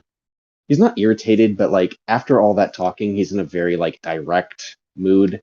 So Yethua has fluffed it up a bit and told them that yes, they are both going to try and gain access to one of Eldai's merchant family's records so that they can begin filling the almanac. On the way there, it is their job, you guys, the party, to go and generally just keep them safe and keep them out of trouble. Yethua says keep them out of trouble specifically because, well, combat is not the only thing that can kill these guys, you know? Although it tends to be the most forward. Coming to an end, he basically says, stick with us for now. Once we gain access to the archives, I am sure the merchants will provide ample protection, and thus the city will be open to you all. For the most part, Vedi makes sure to let them know that there will be no payment if they do not stay, if they abandon the mission. And he makes it clear that you probably don't want to be irritating the groups that they work for. Yethua shares the sentiment, but he simply just nods instead of just blatantly saying, "Don't fuck with us." Would I know if they're being like legitimate, where they could actually have pull, or if it's more just posturing? So you wouldn't know Chang, but Ron, you would know that at least on the Vestorian end of things, Vedi is not speaking in hyperbole. The scholars of the Vestorian Empire, and you don't know the name of this group, they tend to keep to themselves, but you know them to be, well, they're very smart, and so they know how to use the age-old Vestorian institution of crippling corruption to their fullest advantage. They are the ones who keep the records. They are the ones who have like 3 different ledgers of information. They can do a lot with very little effort. And so, yeah, no, you fully know that Vedi is not talking out of his ass. There are consequences to crossing these guys. Yeah. You can probably assume the same for the Bytosians, but you're not sure. Yeah, I mean, they're on the same mission, and I'm sure they're suspicious of each other, but if I trust one, I'm gonna kind of put a little bit more trust on the other. Yeah. Oliao, you'd probably know that like when Bytosians get like kind of serial about things or serious about things, they tend to get it. They tend to be very important. I mean, given that the peoples have giant empires, you're all pretty aware that high powered groups within these groups, probably not They good have a people to little fuck bit of around power. or fucking. Yeah, they have a little bit of swing. Yeah, Swinging yeah. around. Absolutely. Yeah. So yeah, Salamad, after like he kind of comes down next to y'all and he returns the favor of Ron putting his hand on him and is just like, I hope you boys have a good time in the city. I will be joining you all if I can get these. If I can get things in order, I'll probably take some time to enjoy myself a drink or two. Call permitting, he kind of looks at Yathua because Bytozen's alcohol is typically like kept more for like upper class and like even though Salamat is captain, it's more so like upper class. Most Bytozens don't drink. It's not Yeah. like against their religion, it's more so just a cultural distaste. But Salamad clearly, being a Dilmuni, craves alcohol desperately.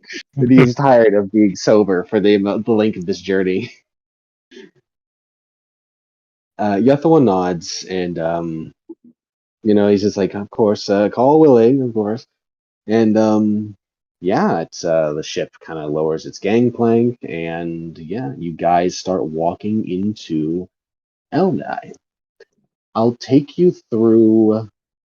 I suppose I'll tell you. We'll walk together. It'll be fun. You guys enter Eldai, and Chang, you blend right in. In fact, it is almost a terrifying reality as right when you guys get into a crowd, Chang seemingly just disappears, except he's right there with you. It's just that the movement of people and like the fact that they are all other Dahe people, it makes him seem like almost like invisible for a second, right? Like he just blends like that without even like trying. Which I suppose everyone notices, but nobody seemed like none of the NPCs seemed to take notice like intently, right? Chang seems to be really good at blending in with the crowd, and it's absolutely a crowd. Most of the people are Dahe, many are Vestorians. You can see quite a bit of Porians too, although they don't seem to be they don't seem to be enjoying the city as much as working for the city, especially around the dock. Most of the dock workers are Porians. No non-human species really.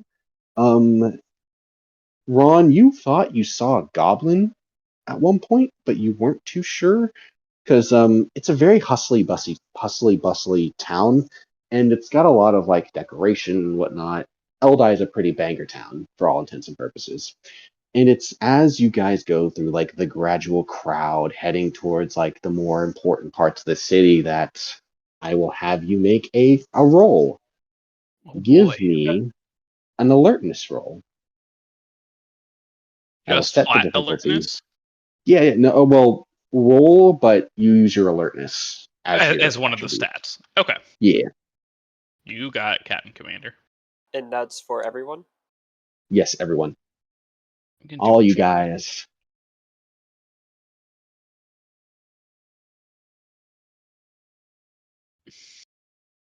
all three of mine are D8s. My alertness For is sure. Oh, I D4. got a 1, Master Chief. I'm just gonna go ahead and throw a plot point on for me. Oh, you're My using your plot point? No, I'm throwing another plot point into my counter because I assume. Oh, you only throw a plot point if I activate it. So Bull had 2 hitches. I activated one, gave him a plot point, and then I still have 1 hitch to use on him later if I choose. Ah, okay. So everybody's rolled a 1 so far. I haven't rolled at all yet. This is my God. first I one. know. Ron's. It's up to Ron. Come on, three ones. Let's go. Oh dear. I almost chose got a triple I one chose and died. trust as my value because I'm trusting these people and it's low also. So Wonderful. bam, there's my wood. Oh We all got no. one, baby. This is okay. I'm going to Did I pass activate this time? every single one of these hitches. Your difficulty was 12. Fuck. Holy Yeah. shit! I don't think any of us got that. Nope. No, Mm. literally none of us got a 12. We're dumb. We are I so have dumb. failed Everyone all give 5 yourselves- rolls. All 5 rolls Yeah. I have failed. Everyone give yourself a plot point. Okay. I am throwing like the difficulties, like the dice I'm using aren't that like high. It's just that like I'm rolling pretty well. I hope that this Wow. changes because DM failure is fun too. But yeah, so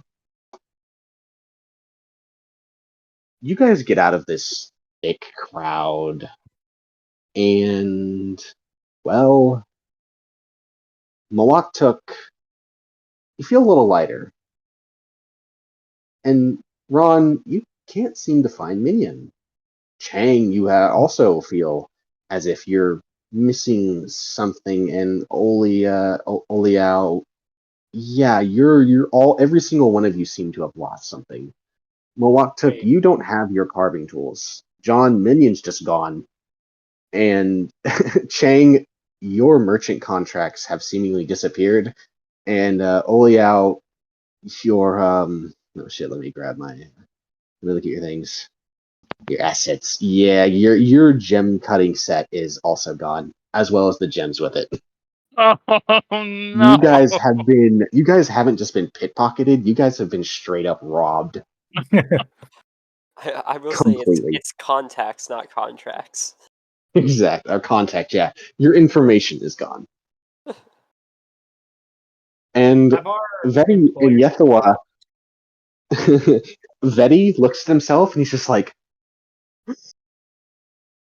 the almanac! It's huge! How could they take it? And Yethawa's like, the almanac, like, they took it? Like, turn around! And, like, Veti turns around and, yeah, the giant, like, where the book was slotted, it's just gone. And Yethawa's like, oh no! And he, like, kind of pats himself down and it's just like, oh... My, He doesn't say what he's lost, but he looks devastated. Can I try to do? Betty's like, 15 minutes in this damn little town, and we've already been robbed. Chang. Ron is freaking out that his dog is gone, and he's looking around.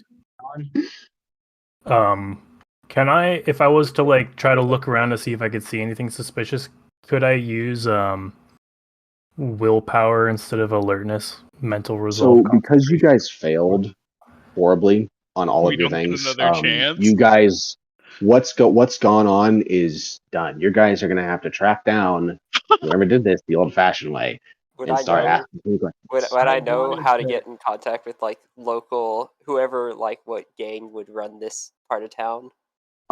Chang, you actually would know that this is most certainly either a move made by either just locals who see a bunch of foreigners and are absolutely going to take advantage of this, or the Blue Purple Banner gang who exist within the town.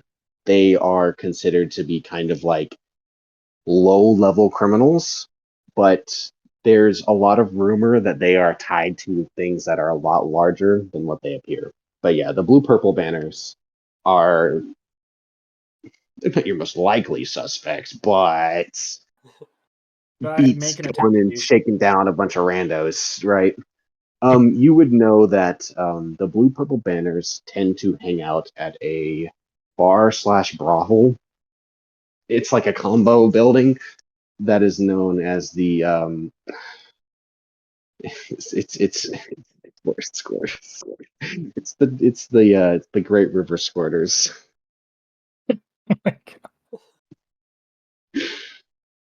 Alan, Yeah.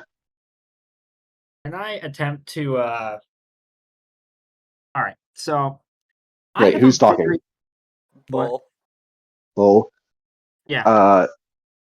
If you're gonna try and find your guys, you can. What has happened. Since you guys all failed horribly, there's nothing you can do to try and find anyone in the moment. You guys are gonna have to just do this manually. I Go just wanted ahead. to figure out where the scent was leading, since I have a very particular scent and it's all over my shit. Oh, you poor, poor lizard man. There is no way in hell you're going to be able to discern what's going on. This isn't a Thixie society, nor is it a Thixie swamp. There are so many unknown smells that it is overwhelming. Oh God. You can't even smell yourself right now. That's how bad it is. All right. Moaktuk is just standing there dazed. Veti and Yethu are having casual panic attacks as Yethu is just like, how could you let them take the almanac? Are you crazy? We're going to be so screwed. And Veti's like, I didn't try, and I didn't just give it to them. How could they have undone the latches and the leather? It was right on my back. Chang's going to interject. Do you, the two of you, have a place to stay? Where were we heading? We were heading to the merchant houses. We were going to talk to the Lou and the Gunsey. Well then, I would continue on there. There are people I can talk to in the city. But the two of you, and as Chang very much can smell Moktuk, is like slowly shifting away from him. quite a lot of our group are much more noticeable. You can like kind of see Betty's hair get like worse. Like Betty doesn't have very long hair, but like it is very clearly like sticking out like crazy as he like kind of has grabbed his hair in like frustration a bit, and like as he listens to you, he's just like. Yethua kind of just gives him a pat on the back. It's just like, it's okay, breathe. Good idea, Chang. We will. Oh goodness. Yes, we'll make our way to the Liu household in hopes that they will provide us some form of reprise. They look devastated, but they do kind of like they do kind of like Yethua gives them a weak wave and kind of puts his arm around Vedi while Vedi has a mental breakdown as he's just like talking to himself like, oh god, I'm so fucked. So Chang seems to be the man of the plan. You all you guys have lost very important items. Bull, when are you gonna take that? Are you gonna take a break at some point? It's random timing. I don't know when it's gonna happen. It would just happen. Okay, I'm gonna Like, give myself a maybe like 15-minute break. I need to drink some water. Probably like wash my face a little.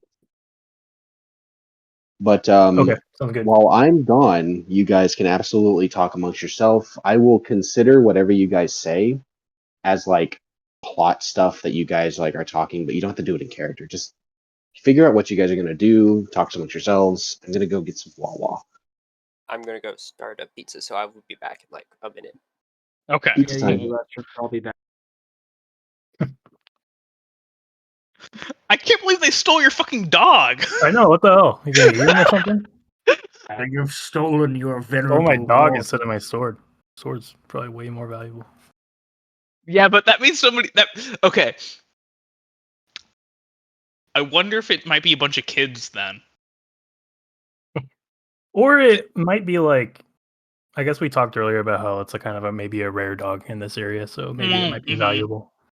That's true too. Shit. I can't believe we all rolled ones. What a wow. I know if just one of us hadn't, then we would have been able to like have that check. Where, Gotcha. like maybe kind of saw somebody. God damn. Wild. Like 12 dice, each one of us. Okay, well. I did choose. I mean, I was forced to use one of my D4s, but the other one I did choose a D4 too because I thought it fit the most. So I had the chance to not roll 2 D4s and a D8. Yeah. That's just Okay, I am back. that was just bad luck for us. Yeah. I'm gonna go. Yeah, I'll be right back. I'm gonna just check on if what we're doing for dinner here. Sounds good.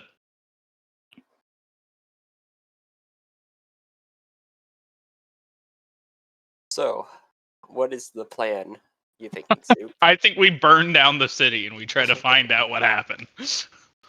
I got wizard spells, man. I can start. I'm pretty much thinking, go meet the gangsters and then basically pay them off to return at least some of our stuff, if not all of it. I am willing to do whatever is necessary. Your plan B. If we can't buy our By stuff, toasting someone in half. Yeah, wait, hold on. Why do we listen, man? This is incredibly cringe from my perspective. We should just kill him. Whoever robbed us should just die. Fucking hell. Grant, you aren't really calling the shots in this particular endeavor. No, I Chang- just have wizard spells. That's my only contribution. Is I can shoot some. I don't even know what my wizard spells would look like, but I can shoot some wizard spells.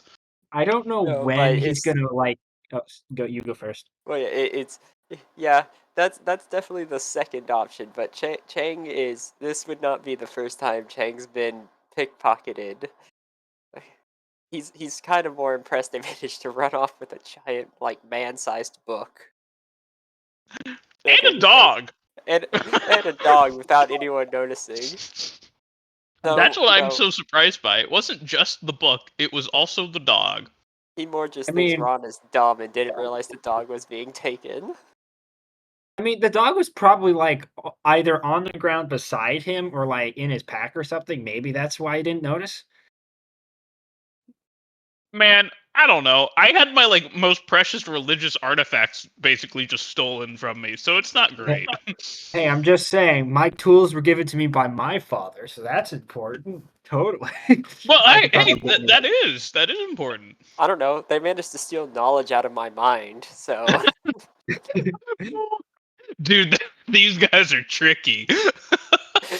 They're This- fucking this- wizards. that's why I'm Goblin playing. That's why wizards? I'm prepared to talk with them because they managed to steal merchant contacts from me. Oh, right. I forgot that Maybe was they a real stole, thing. like, Your gem knife is gone. What? No, I have the gem knife and I have my religious thing. Which thing is stolen? All right. from me? Well, fucking your perm- knives I are have- gone. Forgore Yeah. that was physical paper. I thought it was like papers. I No, forgore. it's All just right. people I Your knew. blades are disappeared. Okay.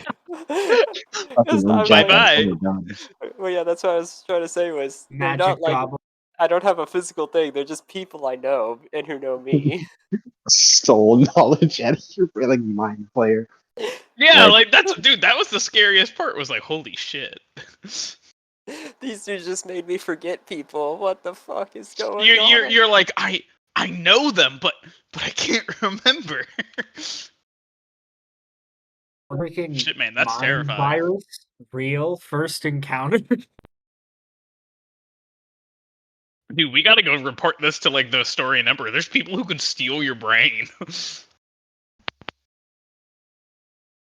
I could do so with effort if that is what you seek. Could you steal someone's brain without destroying their head completely? You have a very sharp knife. I did. I did, but apparently that was stolen. Not my gem cutters. It was my hand carved gem knife. No, your gem cutting tools are stolen. Chang's blades were Oh. stolen. Yeah. Oh. Oh, okay. Well, I have a very sharp knife. We can open someone's But head all up your if you like. gems are also gone too. Like I I assume know. the gems in the set. Yeah, okay, cool. Yeah, the jack. Yeah, because Yeah, you you guys said fucked that, and up I was so like, hard. "Fuck me." Yeah, because you guys fucked up so hard. These pickpockets are able to pull some like non-Euclidean fucking thievery. I only missed it by 2. Hey, alright, at least they didn't steal the whole ass log. I don't know how they could do that. Like, Yeah, Um, yeah. To be fair, at least we didn't get the giant tome stolen. That's not our fault. oh no, the giant tome is taken. The No, I almanac know. of the known We world. didn't get that was stolen. I wasn't like holding it and it got stolen. They got it stolen. so. that's not our responsibility. Well, I mean, I guess it is, It but is, but Oh it's not no. our fault. So something that I'll let you guys in on is that what got like the level of stolen things that occurred was big. based on of your guys' roles, even for Vedi and Yethua. So the fact that you guys fucked up so hard means Oh, that this you isn't didn't just a roll for minor them. problem. Well, no, it Oh. was I based got an on how 11, you guys alright? protected them. Because if one of you guys had noticed, then they would have gone and like sprung into I'm going to protect the book mode. That sounds like their Because none fault of for you not, guys, dealing with it. it's just the luck. But yeah. So yeah, Is now this- you guys have to deal with pickpockets and thieves and yellow purple banners at the at the Are they at the, edible? at the God. I don't know. I wrote this name down thinking it was funny, but then this you know what? I'll call it something different for the sake of like not having to say that over and over again. Um.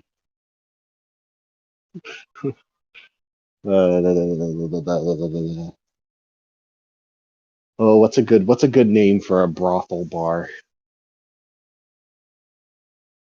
A could give you his brothel own bar. name. Oh yeah, it's Silver got tap. like a bar in the front and like horse in the back. The silver tap. Silver tab. Tap. Tap. Maybe. Yeah, sure. Silver tap. You're a local. I'll give you that one. Yeah, okay. Instead of going to the place where all the squirting is, you guys are going to the silver tap. Conglomerations, but yes, a known blue and purple banners hideout. Or well, it's less of a hideout and more of like that's their crib. Their MTV's crib. Would you mind answering a question for me? Yeah, sure, go for it. How does stress work again? So stress works in the way that like when you get stress from failure, but it's like specific points of failure. If I think it's thematically appropriate, I will give you stress because if you guys got stress every time you failed, the game would become unplayable because you'd never be able to win any rolls. I got some food. So Alright. I apply stress where I deem it thematic. And so Moak took getting insecurity from fucking up his cool boy snort is painful. The way it works is that where you guys have 3 dice, I only use 2 to roll my difficulties. But in specific circumstances, basically, to DM discretion, I can apply the stress dice, your insecure D8, to my roll. So if a difficulty roll is D10, then I can put a D8 there too to increase the chances of you failing because you're insecure. That would probably come up in any intimidation attempt until this is fixed. Yeah, so you guys, other people can help you feel better about yourself if you tell them, or you can try and work out on it alone. Yeah. Pressing matters currently. Yes, indeed. Soul's gone. Gotta get Minion back. Yes, Also, gotta an get Minion. entire dog. So Jackson, when Minion was stolen, like I assume that like you were holding him, right? Like a dog, like holding him in your arms, or just letting him walk with Yeah, you. in a crowd like that, probably. So Yeah. it's like he So was just again, slipped out of my he arms or was something. just like again, like you guys rolled so bad that these thieves were able to pull off some non-Euclidean like thievery. So yeah, okay. Now that we're all back, Chang had. Oh, go ahead. Did they use like hooks to get up to like the tiny little bag at like my hip level or something? Like I'm like, I'm Look, pretty tall. the doggy people aren't that short, okay? Oh, They're okay. people. They're not fucking hobbits. They're people unlike the Porians. Yeah, exactly. Okay. I'll let you Damn, take the you're really floor. historian today, huh, Jackson? Just trying to stay in character. I'll let you take the floor, Epsilon, since you, I believe, have at least some kind of plan. Everyone gets to see Yethua and Betty go away and lick their wounds. They are not very pleased about what's happened, but their skills are not going to be helpful in this situation. Well, they would be, but if they were competent, at not being like bullied by fucking people. So yeah, Epsilon, or I suppose Chang, you have the floor. So yeah, Chang would, after seeing that they're heading off to the merchant house and no longer his problem, would turn to the group. All right, well, there's a group who would most likely, they're the easiest to talk with if they've done this, and we can probably negotiate our way into getting our stuff back. So. One sec. All right, I trust him. Let's Done. go. I need Minion back, and this is the only guy that's kind of knows the area. I was about to say, it's not like we have many other options. He knows. Yeah, that we need to don't. do. We need to go. We need Chang. Let's start walking.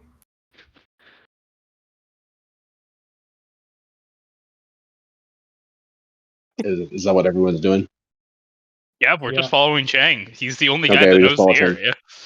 Yeah, no, fair enough. No discussion. Right to the point. I mean, not like there's a discussion to be had. You guys get your Hey, shit we stolen. should Chang we get our probably stuff knows who back? the one's doing it. Yeah, okay. So the trio of foreigners and the local make their way towards a part of town that Chang, it's very familiar. This is often where a lot of people who are employed by the great merchant I families of the city. apologize for that. What? Oh, I'm currently making dinner. So I had to go put the pizza on. Was there a noise? Well, no, I just left to go. Okay.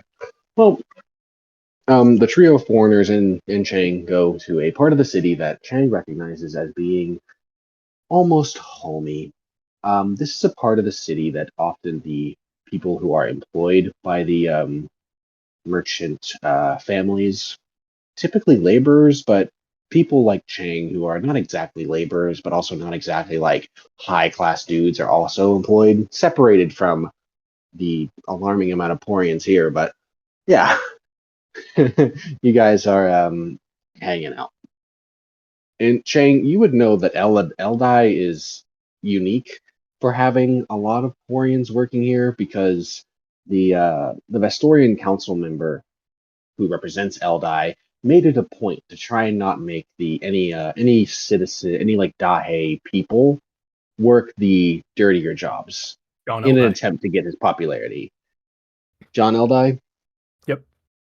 Yeah. I remember John they were all named Eldai. John. Okay, cool. John Eldai, like, is he the first or like the second? But he's probably the first or second. Yeah, one of the Yeah. two. John Eldai, the first and second, he absorbed his son, has made an effort to try and ingratiate himself with the local populace and has exported some cheap labor to the city in hopes of improving the lives of everyone here. Chang, you know that this has actually been a kind of a bad move on his part because a lot of the Dahe like underclass was kind of pushed into a bit of poverty because Taking our now the jobs. jobs are literally taking our jobs. All these Right? Porians with fucking work visas down here. Exactly.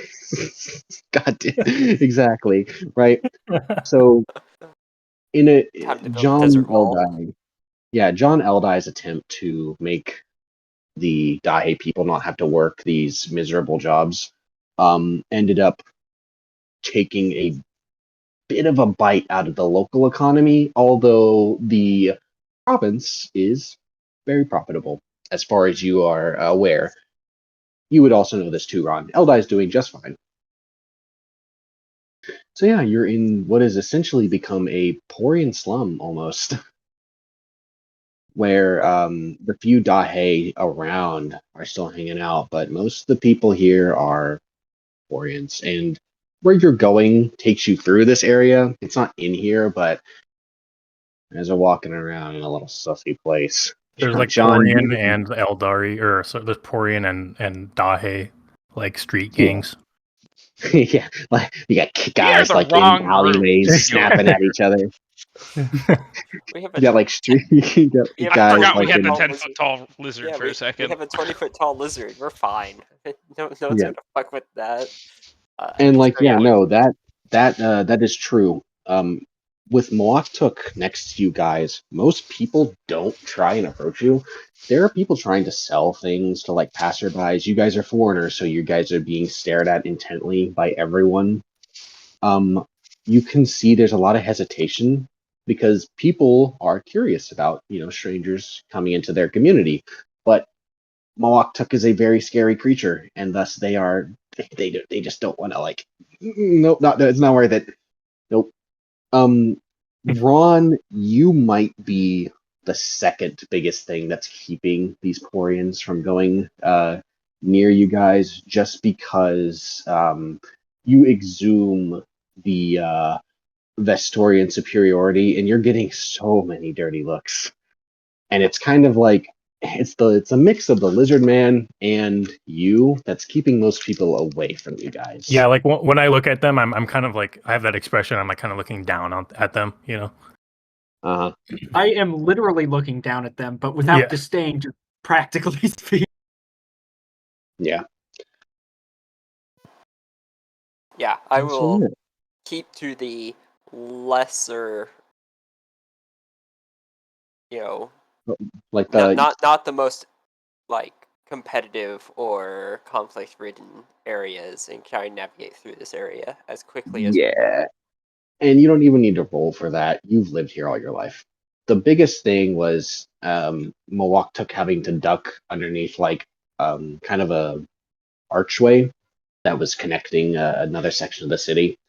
And it's at this point where you're in proper blue and purple banner territory. You're starting to notice that they're kind of a little mark. It's blue and purple banners, but they make sure to like make them distinct from like the Vestorian banners that hang around the city, and so they kind of cross them. Oh, like kind of like a braid, but only like one braid. So like there's the blue and purple, and then it swaps into purple and blue, on top. And those kind of hang from like signs and whatnot tend to have like one of these banners hanging on it to kind of denote like, hey, this is our territory, dipshit.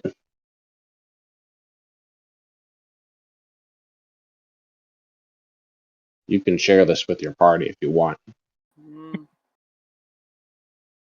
Nah.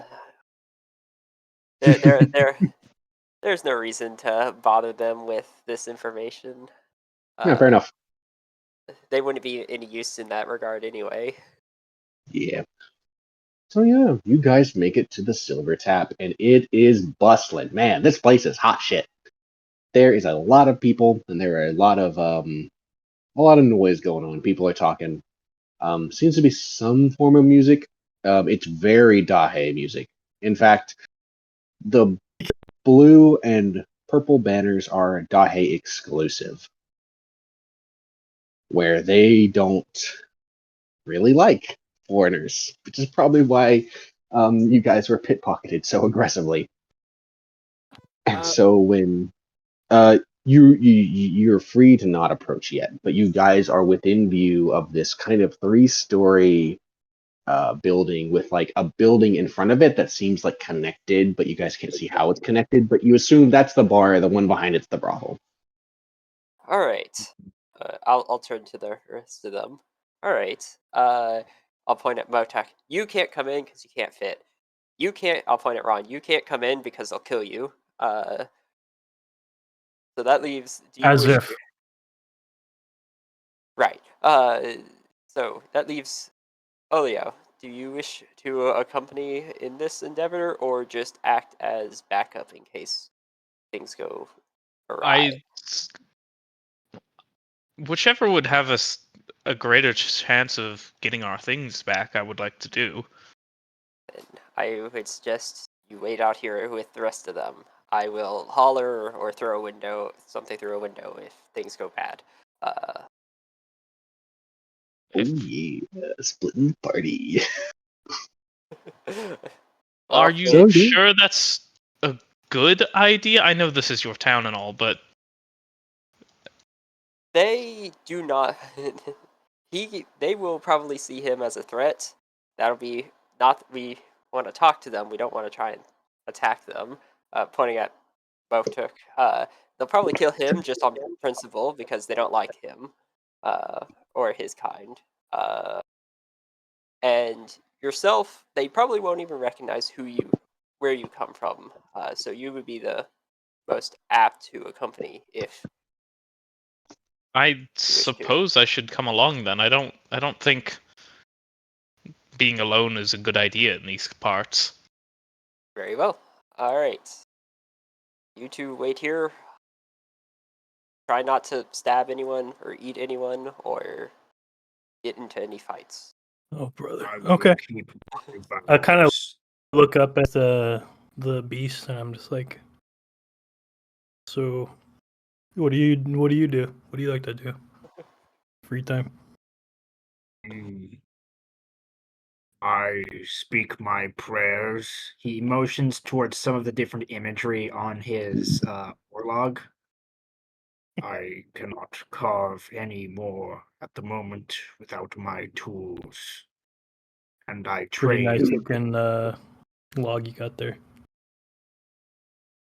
It is an effigy to my honor and my vows. I value it dearly. I look back away and I'm like out towards just the street. I'm like, all right, this is gonna go great. Alrighty, so we will actually stay with Mawaktuk and Ron as Chang and Oliao meander their way to Silver Tap. Mawaktuk and Ron, you guys stand out like sore thumbs. It is impossible to have Mawaktuk not look like a giant walking alligator, which is kind of the point. And Ron, you have a sense of superiority so intense that you probably do appear just a bit taller than everyone else. And this draws attention, mainly by a group of men who are all wearing the same outfits and have their hair and whatnot done the same way. They are all clearly different, but they are all kind of wearing what appears to be it's white. They have like white kind of shirts, kind of tunics, which is kind of rare. Like actual white clothes that like don't look like garbage are kind of just not something you see with people on most of the time. And they have pants of varying color, but they're all like leaning towards darkness. And they kind of gradually, surround you. And one of them, like not completely, I assume you guys are next to like a wall or something. Yeah, I think we're like we're like leaning up on the wall, like kind of next to the door, sort of like maybe like 5 or 6 feet away from the door. Yeah. Yeah. Oh, I assumed you guys were like across the street. No, yeah, that's probably Yeah, because we don't want to like look like we're associating with that no. building necessarily. Yeah, because the outside has a lot of people around it. You guys can see it, and if anything goes wrong, We're really like close. if We're like Chang right comes across the out street. window- Yeah. Yeah. So these guys kind of make a half circle around you guys, and the shortest one kind of looks up at you, Ron. It's just like, so what do we got here? Couple of foreigners coming into our side of town, eh? See? Hey, I'm really sorry. Can you talk to Muaktuk first? I'm getting a call. I'm really sorry. Okay. Got cranks his head around. Couple of foreigners, eh? What are you guys doing in your part of town? Waiting. Praying. Waiting for what? To finish my prayer. Praying this phony fake, Zoe. Don't appreciate that in this kind of town. We Fuck, I didn't actually even hear what you said there. I'm sorry. Oh, it's okay. He's speaking in an accent it's like Boston, but like Chinese accent as well, so it's fucked. It's okay if you can't understand it. That's kind of the point. Okay. Keep going then. Sorry. With some fusion in this part of town, I assume you know of the solar truth. I do not acknowledge what you speak of. I know only of the old ways and of my vows. Sounds like a load of hokey.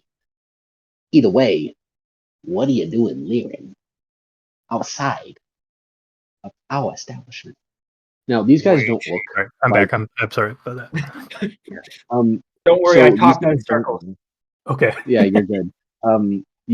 These guys don't look like the people who are like hanging around the building themselves. They look kind of distinct, but it seems like they are associates, perhaps. And Yeah, like he I kind of his head back to you, and he's just like, "What you doing, hanging around our establishment?" Well, I Fella? look over at Maluktuk and I'm trying to gauge like, is he like in a defensive posture? I'm always potentially got- able right. to swing. But do I like? Is your hand like ready? Is it like a holding? I mean, you're always, I guess, holding your log, but like, does Yeah, it look like you're in like a ready, like a swing mode?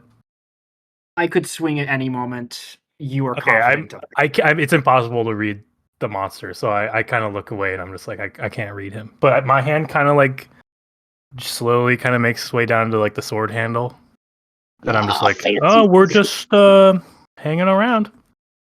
How about you? fancy get up you got. You're clearly from up north. Eh? We're just That down on would make business. It's none of your geographical business, sense. though. What'd you say, Ma? What'd you say, Bull? I said that would make geographical sense. Oh, big word for such a big idiot. That is a big Hope word. you're as good with that sword as you're good with your feet. And he starts like doing a weird little shuffle in front of you. This is not behavior that you would understand at all. And so this guy's just like basically shuffling in front of you, and he's like, yeah, yeah, yeah. Like starts breakdancing, like Almost. Yeah, he's just like kind of doing like foot movements, but he's also like keeping eye contact with you. He's like, yeah, yeah, yeah. How do you like that? I am not unintelligent. I am merely thinking. I had to roll my eyes. I'm like, this is fucked up. This whole situation is fucked up. He finishes like his little like foot things. He's like, all right, punks, give it your best shot. Let's see if you got what it takes to hang around. Can you just get the fuck out of here and leave us alone? How about that? And you won't get in trouble. You gotta pass the test, buddy. You gotta pass the test. There are like maybe like 8 guys. Moaktuk stands Um, up. A challenge? I'm like, oh, God. Indeed, a challenge. Can you move it like this? He does it again. Like he like kind of shuffles his legs around, but like he keeps his like looking at you. He's like, Okay. Yeah, he's gonna try it. Moaktuk seeks mastery in everything he does, so he's actually going to try and do that. So what, What? you want to give me a roll for that there, buddy? Yeah, this is agility, right? I Probably would assume agility agility. and mastery. Yeah. It depends on how you go about your dance. If you're gonna try and match his speed, then agility. But if you're just going for like power, then you can do strength. He's definitely going to try and match his speed, mostly because he seeks mastery in everything he does. So, like, he's Of going for it course. fully. Agility, mastery, and I don't know if any of my distinctions would make sense. Probably you go could the just do racial one, maybe, right? Yeah, the racial one would do alright. good. All right, so that is 1d8, 1d10, and 1d6. Let's see your difficulty. Oh, that's not. It's 13. Fuck, are you kidding me? Oh, I'm wait, never mind. I sorry. rolled 13. Wait, what was Wait. the threshold? I rolled 14. Oh, Fuck you. Fuck you. I rolled 14. perfect. Wait, no, I didn't. Wait, So is the it 2 rolls? difficulty roll was It's the top 2. a D8, or it was a shit. Where is it? Oh, I rolled it in the wrong channel. A D10 and a D12, just because Mawak took's a big ass lizard man. But you rolled a 14. No, No, he no. rolled an I counted 11. all 3. It's only 2. I rolled an I rolled an You 11. Okay, so you can actually describe to me how Mawak tries to do this. Okay, so he mimics the initial stance of him, and then slowly attempts to mimic it first before attempting to increase in speed to match his pace, and that's probably when he trips up. Yeah. Okay. So Mawak like he stumbles a bit, and like the other like guys around him like kind of chuckle, like too fat, 2 legs too fat for the quickness of the blue and purple, eh? And the guy who did the dance initially, even though he's like chuckling at you, he's just like, I respect it, big guy. Not many go out and try and go at it, huh? Most people just buzz off, but I dig it. You still failed though. And then he looks over at you, Ron. It's like, all right, best story in give it your best shot. He does it in front of you again to just try and like make sure that you know what's going on. I don't dance. Wow, brother. Everyone just doesn't talk. Like everyone goes silent. Yeah, I Including say it like Black. I look. I'm just staring at us. I'm looking like slightly down at him because he's shorter than me. I don't do that.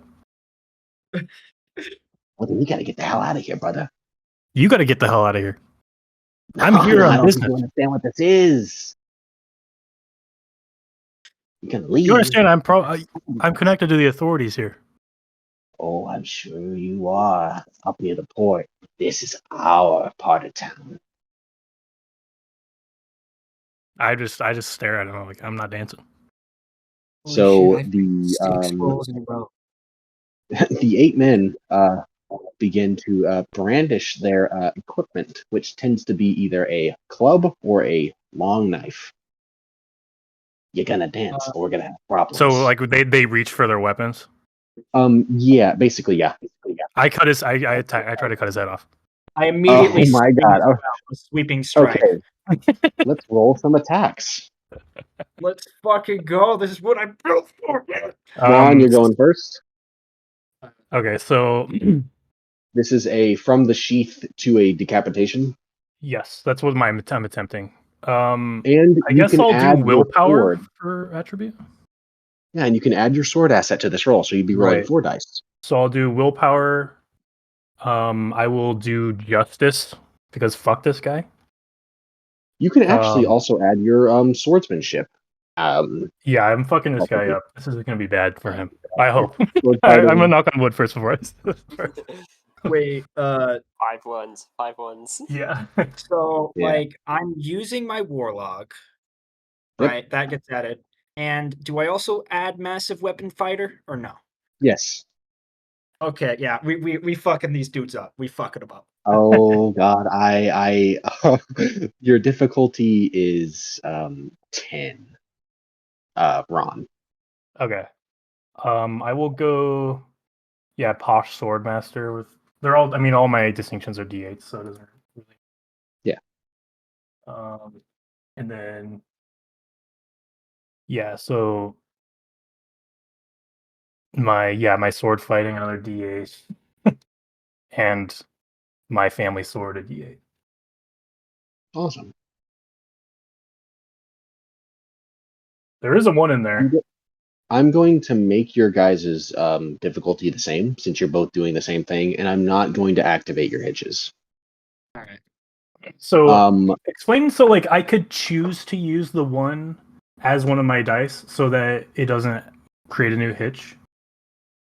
Oh no. So you can pick your effect die, and if you fail, you can choose. You have to tell me your effect die. Well, like, if I bring up hey, you're probably gonna you will take stress from this.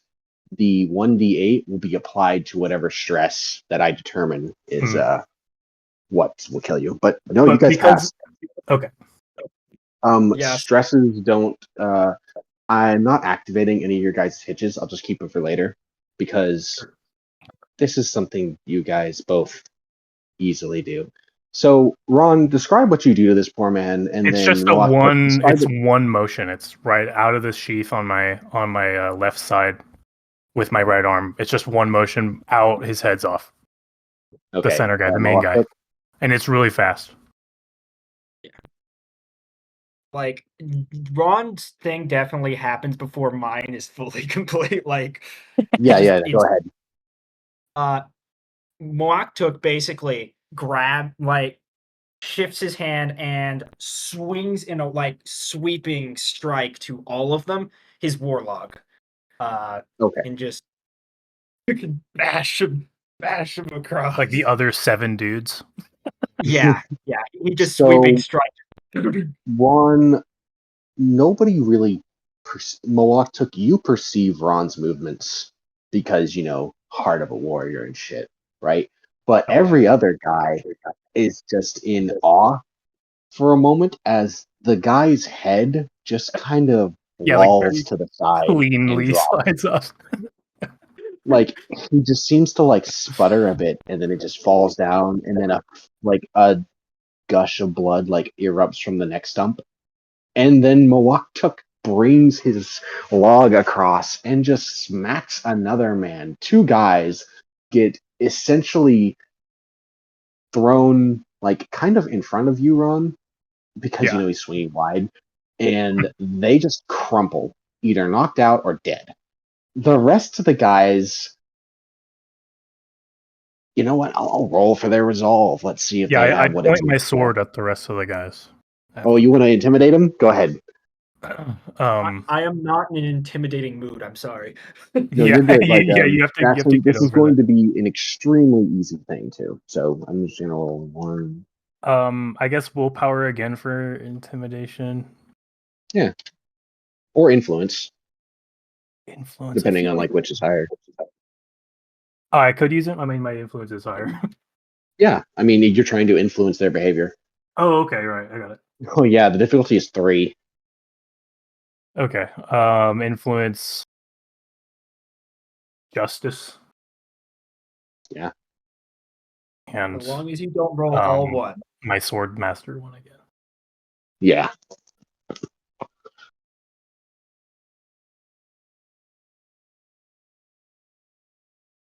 Whoops, 11 d8s. Just take the first one, the 7. Yeah. Okay, we'll add those Wow. two together. Wow, you did really good. Yeah. Holy Thank shit! you. He intimidated them so hard they died.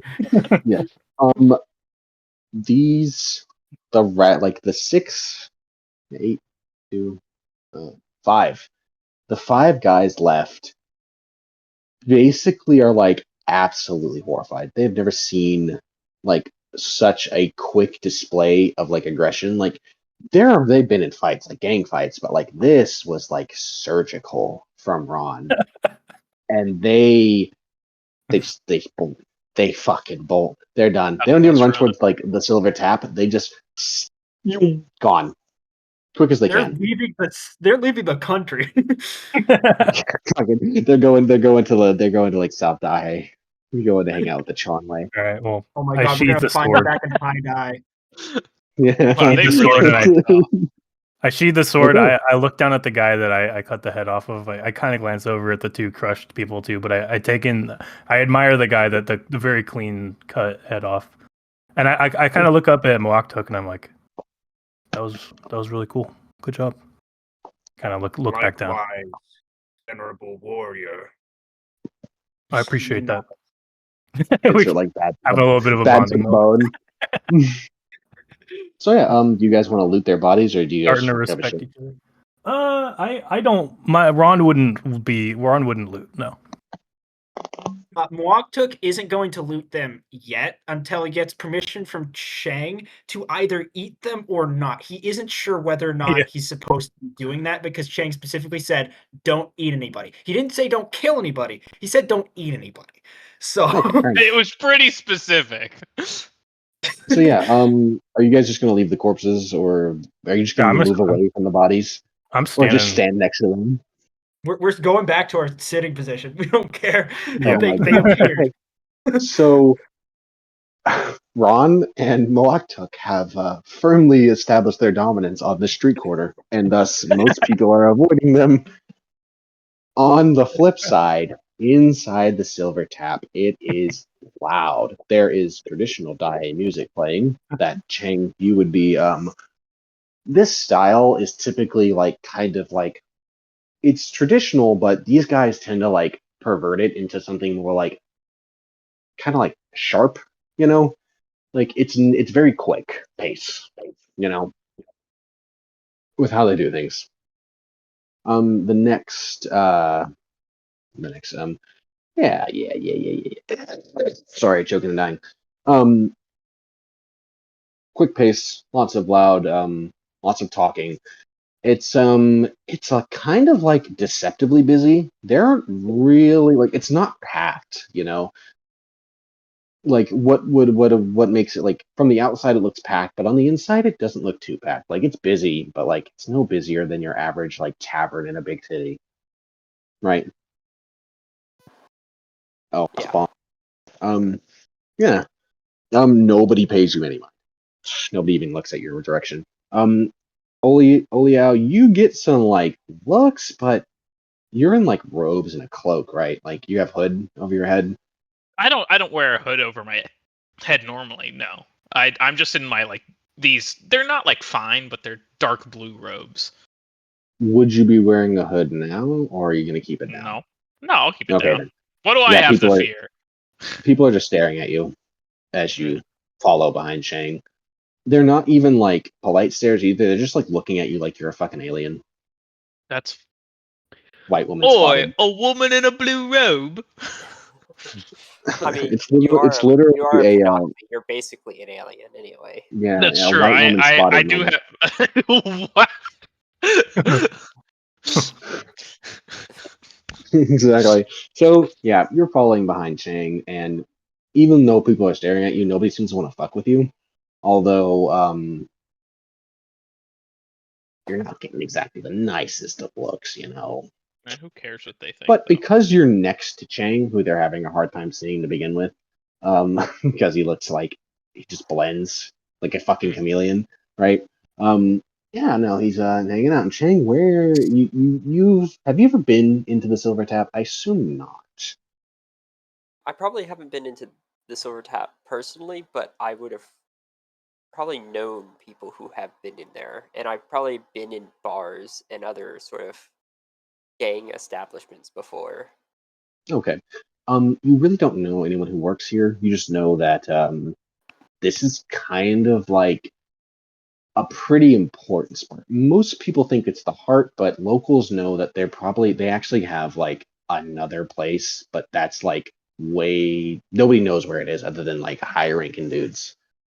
So yeah, you can just stroll up to the bar and you see a duo of barmen working, um, giving people drinks and just chatting, talking shit to people, cleaning a glass. And it's a glass too. These aren't just wooden mugs. It's not a very well poured glass. It's still cloudy, but it's glass.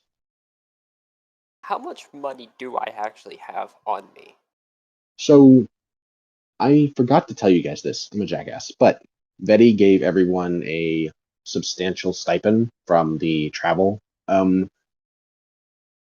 the travel expenses location or the fund, and what is there is not necessarily a lot, and everyone can kind of assume that this is probably Betty's way of being don't fucking spend a bunch of money here, please. Other than what you might have on your person, it's probably you could probably get a few drinks and not feel a little worried about not having money. All right, And so this is also including whatever Chang might have on the person, just in general. yeah, Chang would probably have a fair amount, and he would probably have a little bit in essentially a decoy coin Coin purse. purse, and then the real amount would have been in a sock, in a shoe.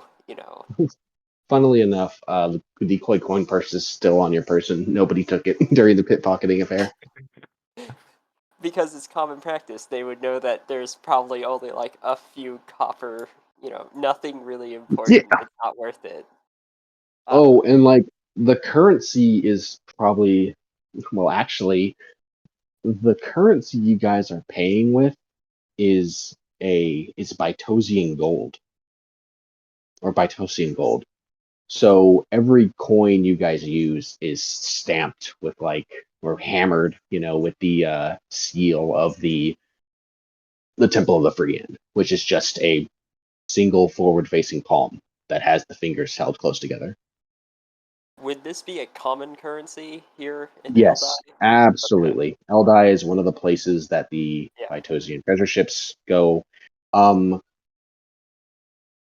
the Grand Fellowship has a lot of gold, and so it has become a widely accepted currency just because of how much of it goes around. All right, I will, order a drink at the bar. Just gonna flag them down. Yeah, I'll flag down one of the barkeeps. Yeah. You get one of them though. The guy comes over and he looks like a gang member, just straight up. There is nothing about him that looks anything like a normal bartender. This is probably just a gang member who is good at bartending. He looks a little roughed up. He has a scar that kind of like makes his cheek a little like sunken in, right? Like he's kind of like missed a bit of meat in his face. And he's got a little mustache going on, short hair, and he's just like, "What'll it be?" Just an ale for now. I'm on the Just clock. an Yeah. Say, What kind of ale? I'd just choose like a local medium ale that I would know is around Yeah. here. Me trying to make you all build. So true. Yeah. He just kind of shrugs and kind of looks over at your compatriot. Oh, Olia, what are you doing? Are you like behind him? Are you sitting next to him? I'm kind of just like a step or two behind Chang.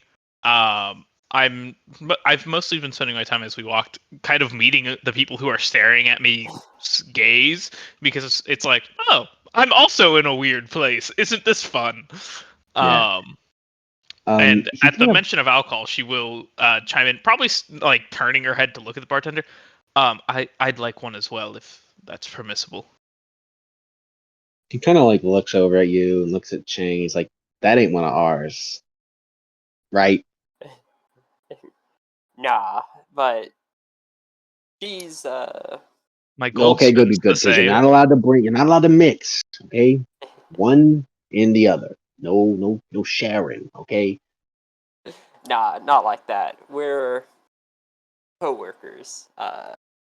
Yeah, fine. Don't matter what you are here. Let me get you your drinks. Ha ha. Wanders off, pours you guys the glasses. And he's back before you know it. He's pretty good at his job, actually.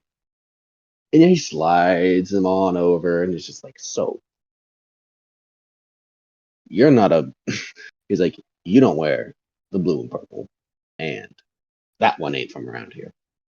Got a lot of balls coming into here. So, what's it? What brings you to the Silver Tap, buddy?" Well, like I said, we're co-workers, and our employers, then they're them foreign types, and they managed to misplace some items that we were hoping would be able to reacquire for, you know,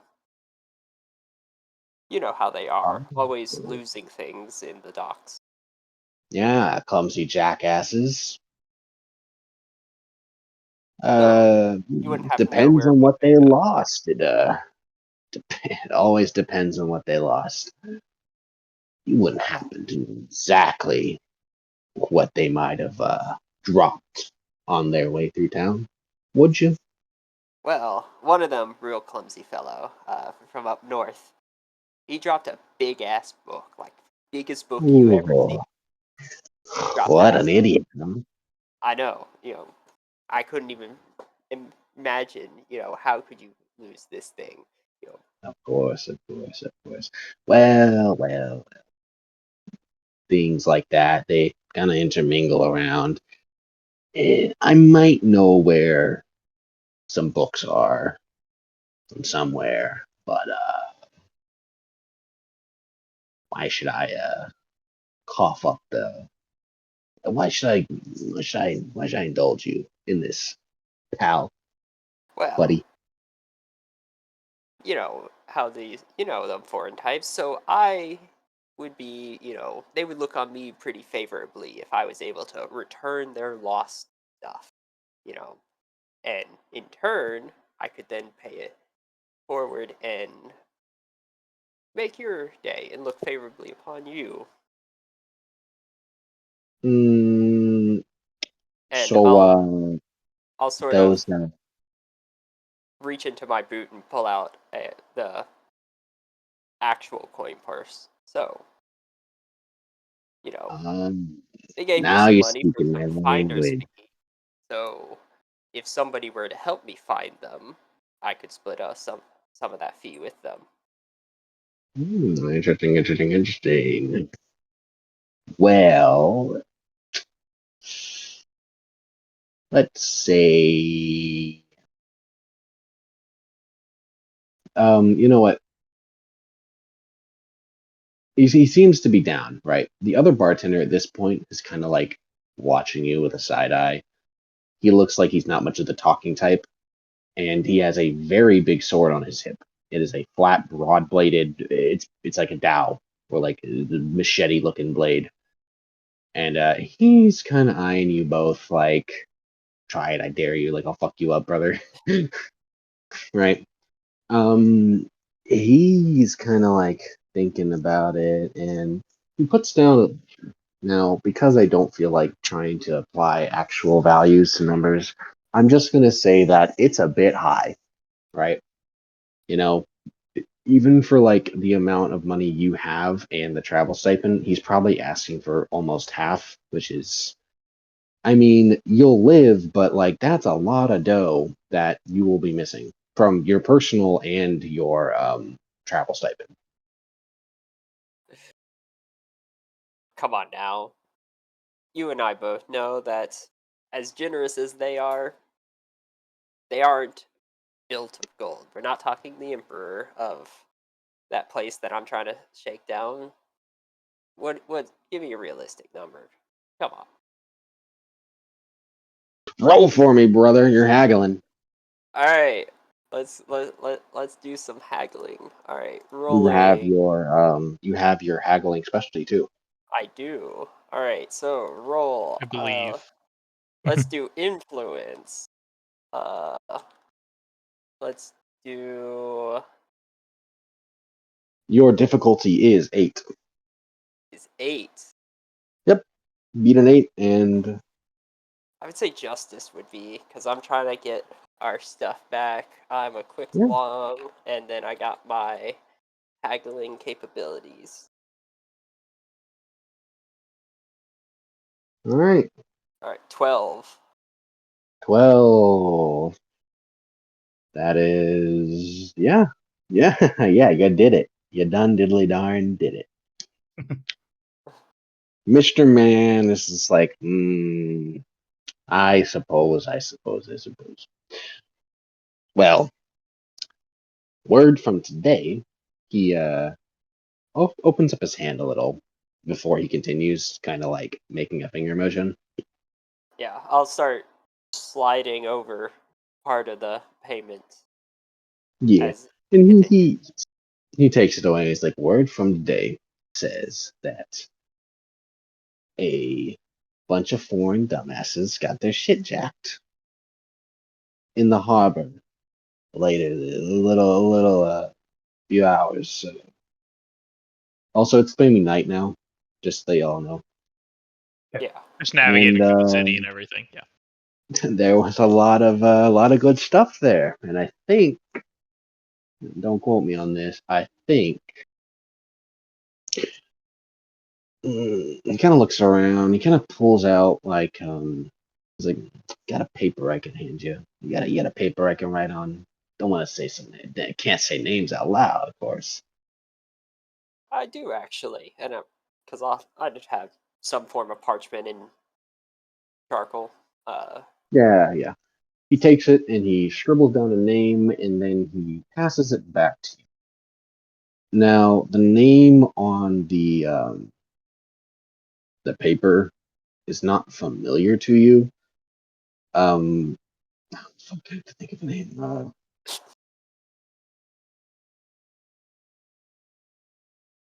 Okay. Chu Yen is the name on the paper. You do not recognize this name, but there is a location of where he frequents. And this seems to be around the Vestorian garrison, which is the city's local garrison.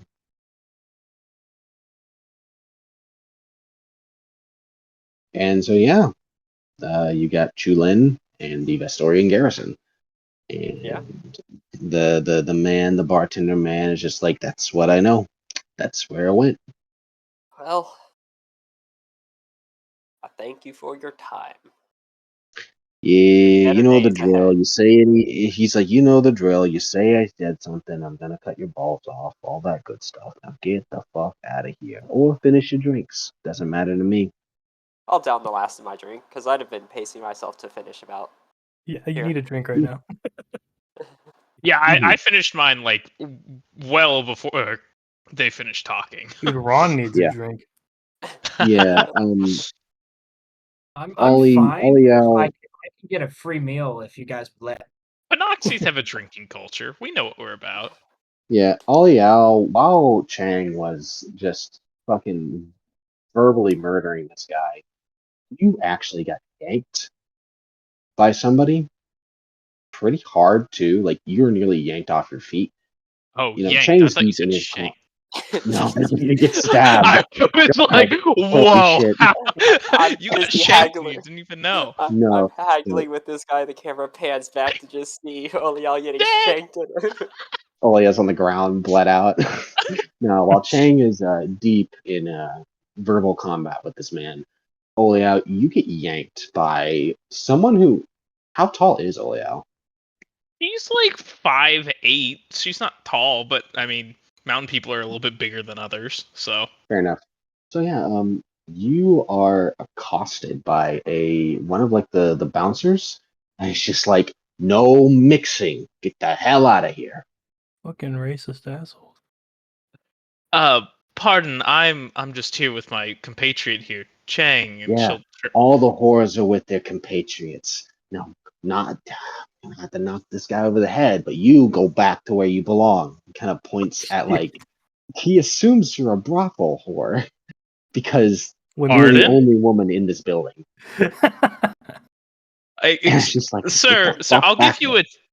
I'll give you a chance to change your tone with me. I do not work here. I'm not from Oh here. god damn, you guys are a bunch of fucking uppity bitches, I swear to God. Swear to the gods. Lady, get the hell out. Come on. Kinda like continues to try and walk you out like he doesn't have any respect for you at all, and it's because, you know, these are shitty gang members. Of course they don't have respect for you. All right. I would love to. You do remember, just for the visual of it, do you remember in Lord of the Rings when Gandalf uses that magic to like make himself look big and like darken the Yeah. area around? Yeah, when he tells Bilbo to nut up, I am shut up or not nut up. stealing your. Yeah, that bit. Yeah, exactly. I am trying to help. That's what Olio is gonna basically do here. Give me a roll. Where did my sheet go? I threw it away. Oh no, it was just the first tab, not the fourth one like I thought it was. What the fuck? That was the strangest situation. I was like, where did it go? Okay, so for this, I'm going to run Prodigy. I'm going to run. Oh yeah, so specialty? Do I just add that as a fourth die? Yep. Oh, okay. Okay, so I'm rolling Prodigy.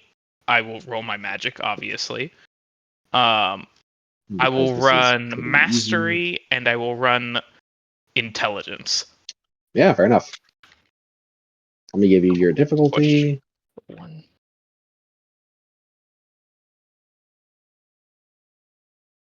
Awesome. I love when the bot doesn't work. Oh, yeah. I love when the bot doesn't work. All right, let me type it in via my phone. All right, let's see what I. Ooh, wow, that was not as good as I was hoping. How do plot points work really quick? Because I got a 1, and I would like not to have that 1. You can re-roll your entire roll if you like. Okay, fuck it. Yeah. Just make sure to burn it. Make sure to burn Yep. that plot point. If I catch you I with had fucking I had 3 of them, so. Yeah, but you have to actually take a cigarette. And There burn we your go. laptop. I got it. We only give up 1 dice, right? Sorry, I'm No worries. trying to fucking. My computer doesn't want to cooperate, so I'm having to roll via my phone. And like bots on mobile are just dog shit. Yeah, whenever I have to roll on my phone, I just go to like Google. I type in Google like roll X, and it Okay, takes you to a dice roller. your difficulty was 7. You I very rolled a easily beat a 7. 19. Oh God. Okay, so that is. I do we only drop 1 die? I Or think you with, take the top two. do we take Yeah, top you two? take the top two. Okay, 13 then. Okay. I wasn't 13. sure if it was just drop one or take top two. Yeah, Damn, 13 then. 13 is. Oh, no, 13 is not a heroic success. But yes, Damn. you do succeed. Describe what you do to this guy. Describe what happens. As he's like pulling, Oliao's like first of all being like, this is already not like her favorite scenario, but like being manhandled and pulled out of a bar, being accused of being a whore. Yeah, exactly. All of the like, there's candles lit in this room, right?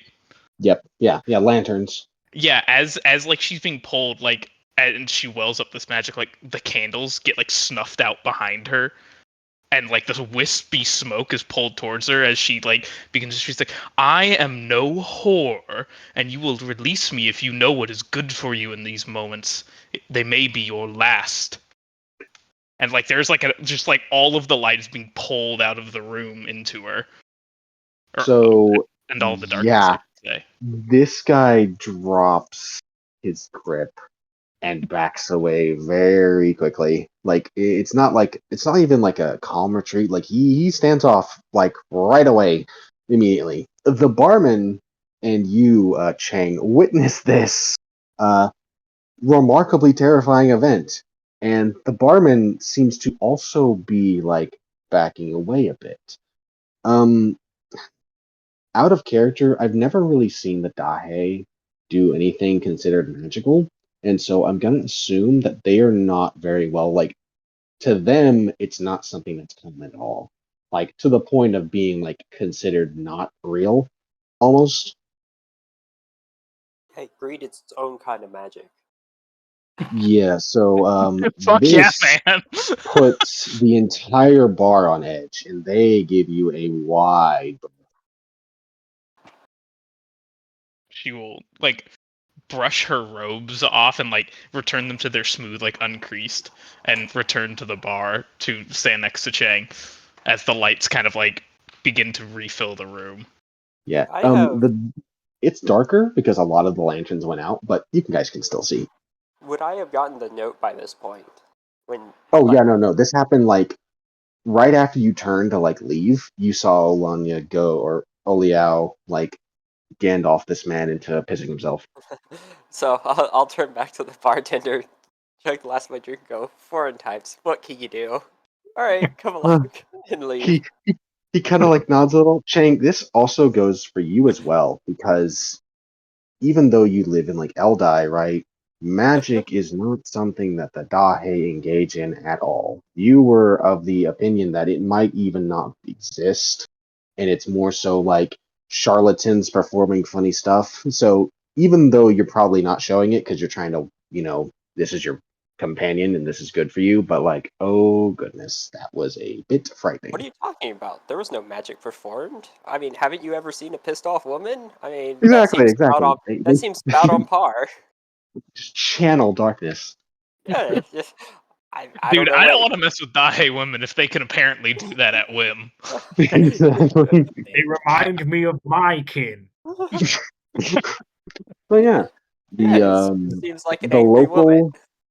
local and the Panoxy woman who is probably has like the fucking JoJo menacing aura around them leave the building and are witness to a interesting sight of like three different children poking like the dead bodies of the guys that Ron and Malak took fucking annihilated.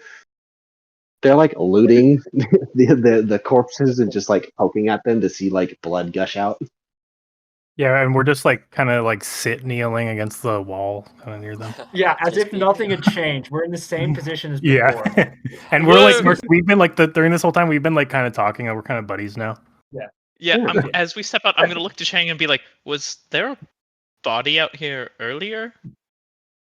I'm just going to mutter to myself in Dahe. Goddamn foreigners. Should have just done this shit on my own. And mentor women and dead bodies and lizards and I'm just completely grumbling to myself. More Dahe grumbling. Yeah, you just yeah. You don't know what Chang is saying, but No, you I don't assume that speak he's probably Dahe. not pleased. He's probably not pleased about what's going I on. walk over to them. We have where our stuff is. Come along. Let's try and get this done before daybreak. Sounds good. Okay. Let's go. Moaktuk We are nods, looks forlornly at the three bodies before continuing on because he's made the assumption he's not getting those. okay. We are at Ron. our. Oh, go ahead. I'll No, let you guys finish up. yeah. Ron, was that body there when we entered the bar? I don't recall seeing it. Well, they came up to us and were threatening me, and I did what I had to do. They Oh. pulled weapons first. We were faster. Oh, trust me, I And have I'm no like, qualms with that's that. right, Mohawk too. That's right. Like we're buddies now. Like we're gonna start a band. Ride or die. Yeah, like we were like talking about like starting a band, and like we're yeah. Hey, look. Mook took vocals win. You guys can Well, absolutely good. talk about what happened amongst yourselves too. I just didn't expect it to happen so quickly, I suppose. I'm glad you're all right, though. Like kids kicking the head around like a soccer ball. Oh my god. No, okay, so not a child, but like a grown ass person like runs up, grabs the head, and like sprints away. Yeah, yeah.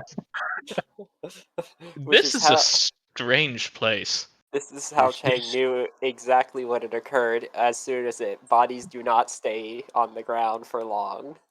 So especially in this part of town, like it's not that like people are morbid and gross. It's just that like oftentimes you would imagine like you would be surprised what people will buy, skulls, bones, clothes, like those are still valuable and they can be washed and cleaned from dead people. So yeah, like, and since this is still a bad part of town, people are willing to take, the clothes right off of corpses if they can wash them and resell them or wear them.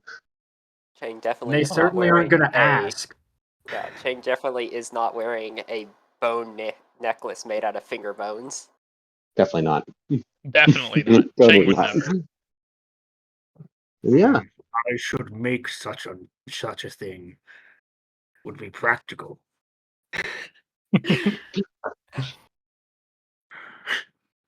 All right, yeah. So Ron sits up and like he's ready to go. Yeah. We We're- start I'm- heading. are you gonna tell everyone where they're going? I will Chang? inform.